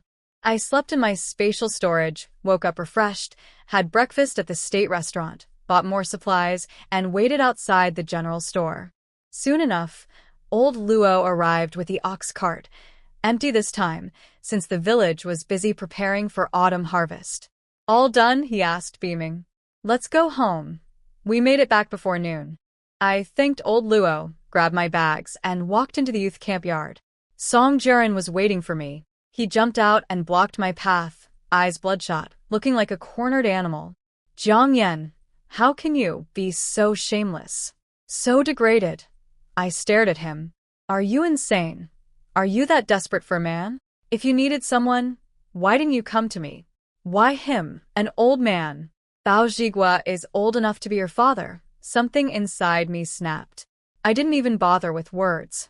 I kicked him in the stomach, only 30% of my strength, and he flew 3 meters, hit the ground, and coughed up blood.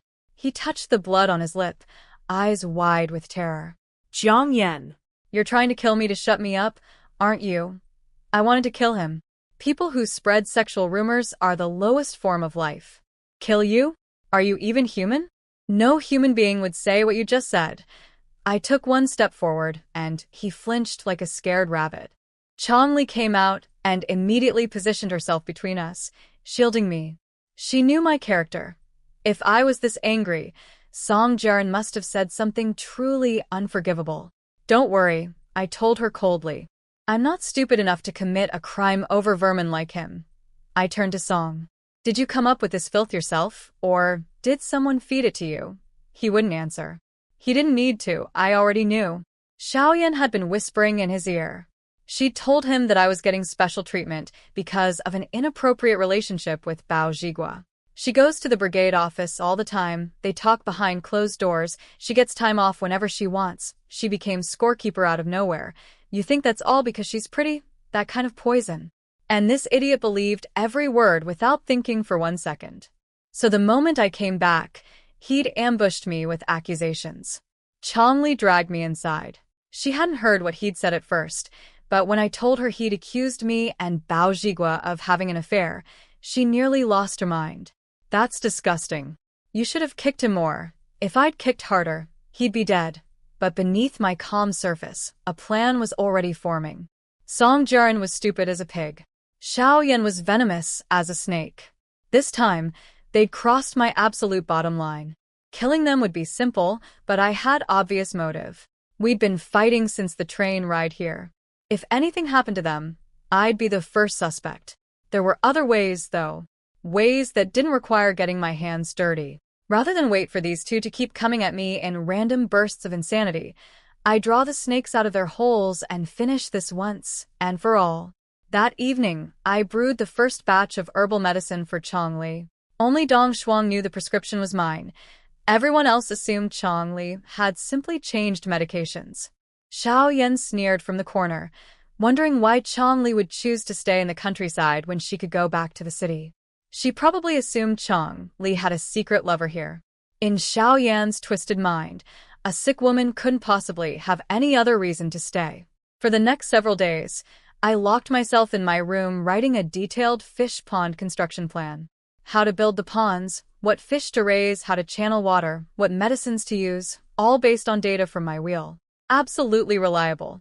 Follow the plan and the fish would thrive. But my plan had evolved. This proposal wasn't just for Victory Brigade anymore. I was going to invite commune leaders to come hear my presentation on fish farming for prosperity. Xiao Yan and Song Jian wanted to destroy me? Fine. I'd give them the rope to hang themselves. As for the technical knowledge that made this whole operation possible, if I didn't want to share it, nobody on Earth could take it from me. Only a handful of people knew about my fish farming plan, the brigade leadership, Old Luo, Wu Qingfeng, and their wives. That was it. I went to town for the day, came back in the evening, and then, very deliberately, right in front of Xiao Yan and Song Jian, announced I was going to find Bao Zhigua at the brigade office.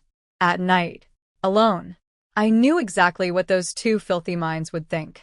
Why would she go see him at night? Xiao Yan whispered to Song, practically vibrating with excitement. Why not during the day? Why the office instead of his house?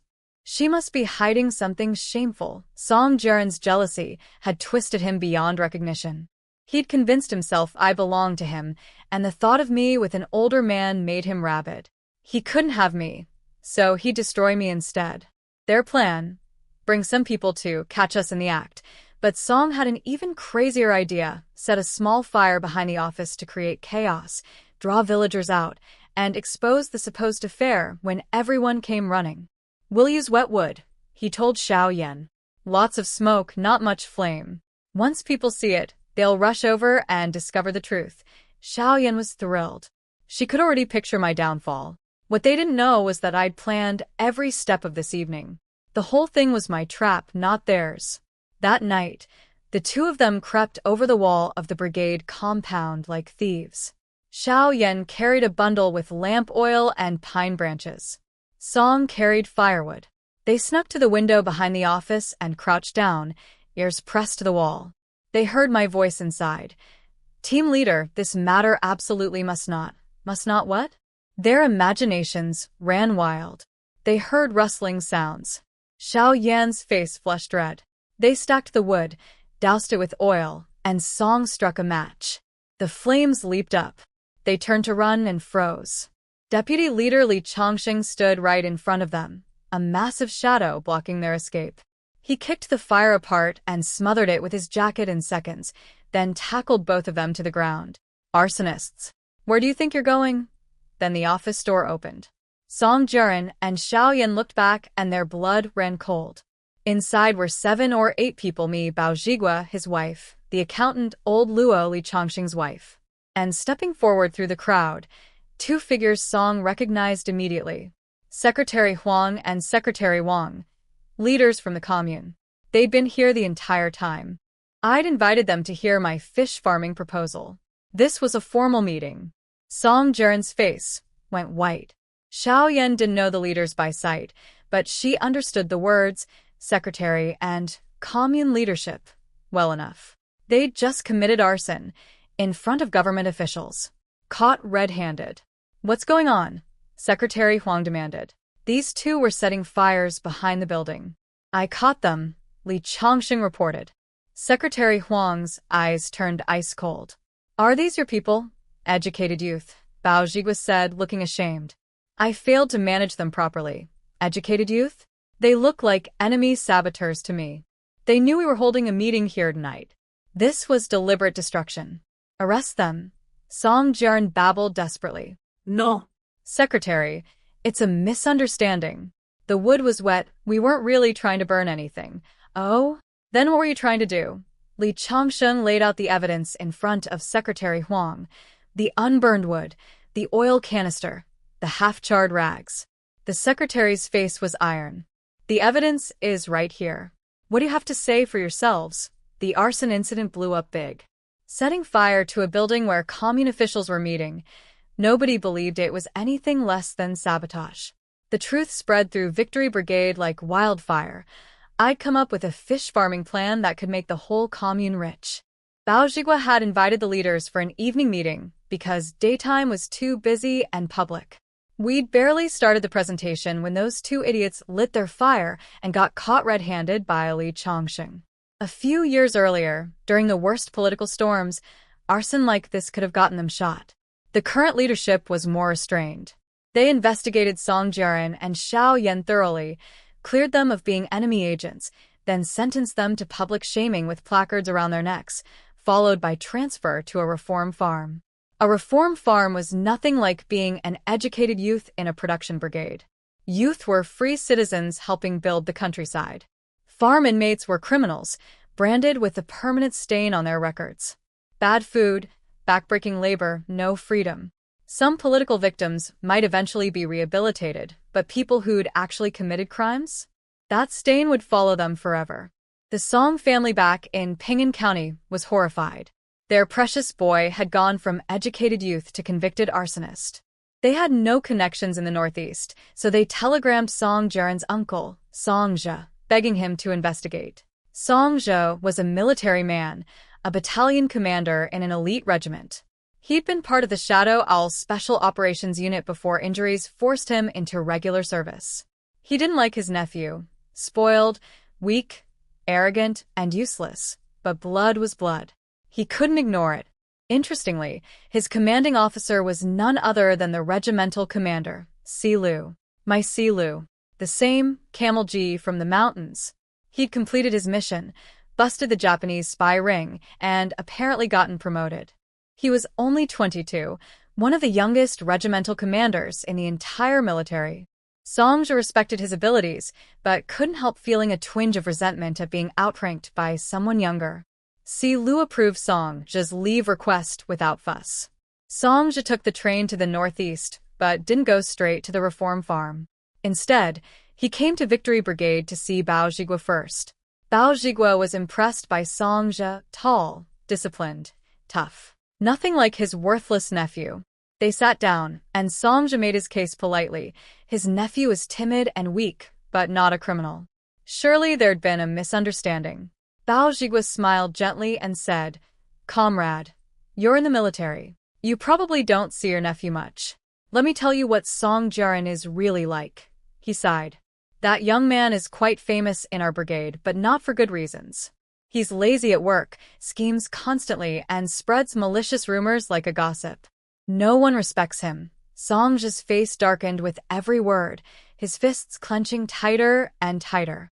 Bao Zhigua explained everything to Songja, the fish farming proposal, the evening meeting with commune leaders, and how Song Jiren and Xiaoyan had shown up with firewood, lamp oil, and rags to set fire to the building while officials were inside. I don't know what they were thinking, Bao Zhigua said. Even after getting caught, they claimed innocence. As if someone forced them to carry that oil and would over themselves. Songja asked to see the scene. The burn marks on the ground behind the office were clear and unmistakable. As a military man, he could tell they hadn't been tampered with. He tried a different angle. Shouldn't a meeting like that happen during the day? At the commune office, Bao Zhigua's warmth cooled immediately. He knew what Songja was implying, that there was something suspicious about holding a meeting at night. The fish farming plan is sensitive. We didn't want gossip. I tried to find the leaders during the day, but they were out.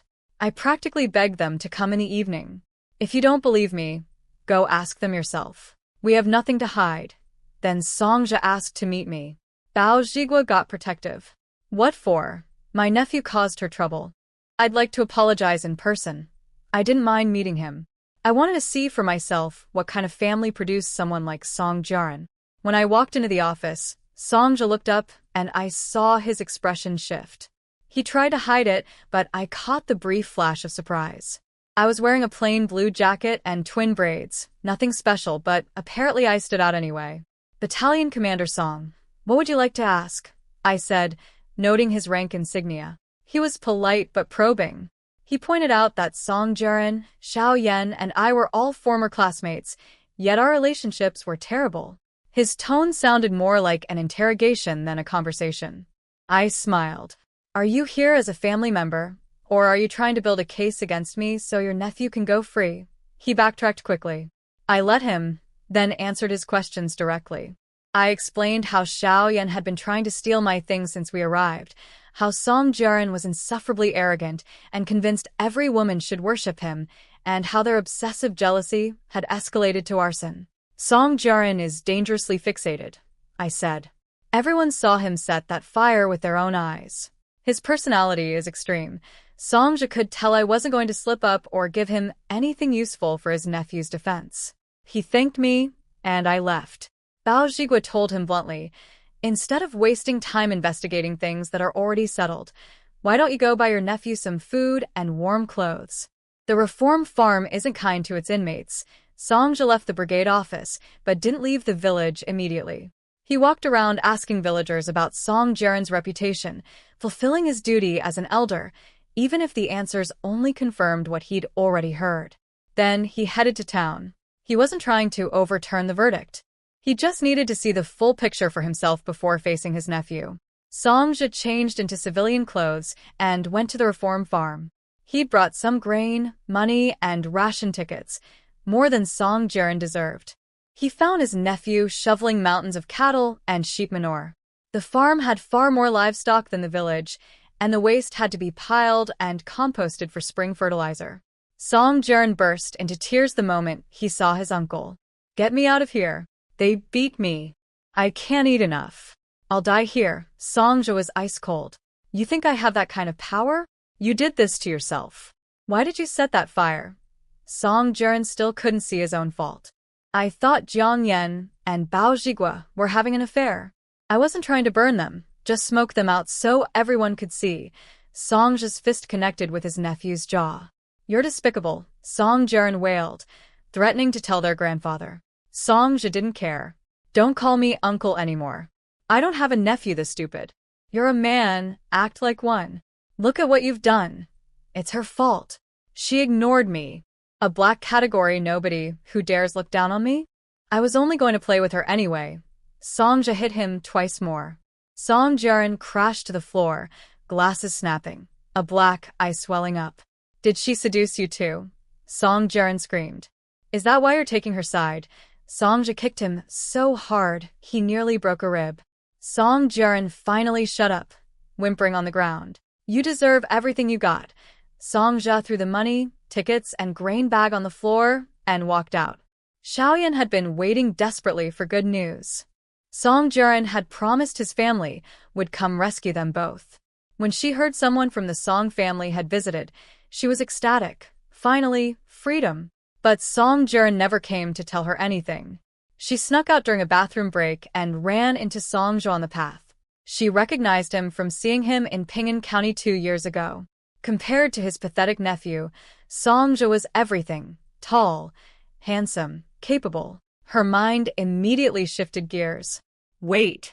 Comrade, she chased after him, tears glistening. Uncle Song, please save us. We're innocent. It's all Jiang Yan's fault. Songjia cut her off. The evidence is clear. You're adults. Take responsibility for what you did. He walked away without looking back. Xiaoyan stamped her feet in frustration. She cursed herself for being too reserved. She should have thrown herself into his arms immediately and secured him first. After leaving the farm, Songjia sent a telegram home. For words. Investigation confirms the facts. Then, instead of heading back to base, he returned to Victory Brigade. He wanted to see me one more time. Bao Zhigua spotted him and immediately got suspicious. I was too attractive for my own good. What if the Song was developing the same kind of inappropriate ideas as his nephew? Songjia came back to Victory Brigade, wanting to see me one more time. He told Bao Zhigua he'd visited the farm, disciplined his nephew, and wanted to apologize to me personally. Bao Zhigua brought him to the back mountain gully, where I was surveying the site for the fish ponds. There was a natural water depression there, perfect for conversion. During the famine years, villagers had fished it dry, but it still had the right shape and water flow. I'd had the will calculate everything: future expansion areas, rainwater drainage from the mountain, a backup reservoir for flood prevention. I was wearing a big straw hat, scribbling notes in my notebook, when Bao Zhigua called out to me. A gust of wind blew my hat off. Songjia stared at me like he'd been struck by something. I noticed the look in his eyes, a warmth that hadn't been there before. He walked over and said he'd gone to the farm and that Song Jiren deserved his punishment. He wanted to apologize on behalf of his family and offer me compensation. I turned him down casually. Song Jiren's arson didn't target me specifically. And his idiotic rumors, I brushed a strand of hair from my face and laughed. They couldn't hurt me if they tried. Just a joke. He looked embarrassed, as if his nephew's stupidity had rubbed off on him. He clearly wanted to keep talking, but couldn't find a reason. Anything else, comrade? I asked. That was my second hint for him to leave. He was a proud man. He knew that once he walked away, we'd probably never cross paths again. But he nodded and said goodbye. I put my hat back on and went straight back to my notes without looking at him once. He left, glancing back several times. I never turned around. When Songjia returned to his regiment to cancel his leave, Si Lu wasn't there. The political commissar told him the commander had taken vacation, over 10 days, his first break in a long time, partly to recover from injuries sustained during his last mission. Songjia felt strangely hollow, like something important was slipping away from him, though he couldn't name what. Meanwhile, Si Lu was already on a train heading to the northeast. Heading to me. Before leaving, he'd called his parents. His father, Si Guangming, relayed the message to his mother, Ningyu. Their son had found a girl, and he was serious about her. Completely serious. His mother was worried. He's too young. Can he really settle down? What kind of girl is she? Will she affect his career? His father laughed. When's the last time you made a decision for that boy? Since he turned 16, has he ever listened to anyone but himself, and maybe his grandfather? That was true. Si Lu was fiercely independent. The military compound was full of girls who liked him, but he'd never given any of them a second glance. The fact that he'd formally called home about this one meant his mind was made up. Nothing would change it. That's exactly what worries me, his mother sighed. His father stood up and smiled. Trust your son. He's not reckless. If he wasn't certain, he wouldn't have told us. Stop fretting and start preparing to serve your future daughter-in-law T. Si Lu came to find me wearing his military uniform. He looked incredible in it, tall, sharp, with that soldier's discipline mixed with a hint of roguish charm from his undercover days. I couldn't stop looking at him. Funny thing, just 2 days ago, another military man had come by in uniform, and I'd felt nothing. Maybe even mild disgust, since he was a Song family member. But Camel? He was a completely different story. Bao Zhigua was confused about why soldiers kept showing up looking for me. "What's your name again?" he asked, struggling with the pronunciation. "Silu," he said, deliberately loud like he wanted me to hear it clearly. So that was his real name. Silu. I'd been calling him Camel this whole time. I leaned against a tree, arms crossed, smiling.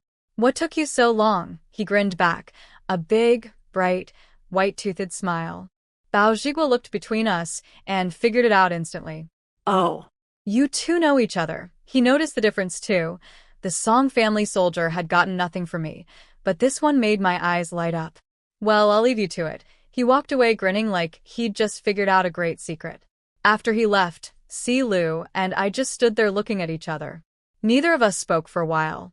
It wasn't exactly awkward, just strange. We hadn't known each other long. I'd only just learned his actual name. So, why was my heart racing like this? My will decided to chime in. "You want to touch him, don't you? You're just lusting after his looks." I nearly choked on my own saliva. My face turned red. "I'm going to get rid of you someday." "Are you sick? Your face is so red," Silu said, reaching toward my forehead, then pulling back. "Should we go to a hospital?" "I'm fine." I grabbed my water bottle and took a long drink. He watched me, his eyes lingering on my lips for 2 seconds before he forced himself to look away. His ears were turning red. The wheel wouldn't shut up. 2 peas in a pod. "Both of you are shameless. Don't pretend you didn't share a blanket." And you pulled his pants down. "Saw everything. That was an emergency." "Be quiet." My face was burning. Silu noticed and thought I was cold. He reached for my forehead again, and I instinctively stepped back, but my foot slipped. He caught me by the waist and pulled me against him. We were so close I could smell the faint pine scent on him. 2 heartbeats pounding so hard I couldn't tell which was mine and which was his. They seemed to beat together, like they were meant to. I pushed him away gently. Even though nobody was around back here, we had to be careful. He straightened his uniform, adjusted his hat, and then, standing at attention, gave me a formal military salute. "Reporting. My name is Silu. From Beijing. 22 years old. Colonel and regimental commander of the Blade Regiment. Height, 187. Weight, 78 kilograms. Single. Both parents alive, 1 younger sister. I don't smoke. I drink, but not heavily. Just completed my mission. Reporting for duty." Those last 4 words came out impossibly soft and tender. He wasn't reporting for duty. He was here to make us official. He'd already told his parents he was bringing a wife home by year's end. I couldn't help laughing. He looked so nervously hopeful. I wanted to tease him a little. "Why are you telling me all this? We barely know each other." He stepped forward, dead serious. "How can you say that? We may not have known each other long, but we've been more intimate than most engaged couples." My face went red again. He had a point. In this era, many engaged couples had never even held hands. We'd been pressed against each other, shared a bed, and, well, I'd pulled his pants down. 2 lifetimes, and this was still my first time dealing with romance. My combat skills were excellent. My blushing reflex? Completely beyond my control. "So, what exactly are you saying?" I asked. "I like you. I want to marry you." His eyes were steady and clear. "I know how we met was bizarre. Nobody would believe it if we told them. But I believe everything happened for a reason." I looked at him carefully. "Do you like me? Or do you just feel like you owe me something?"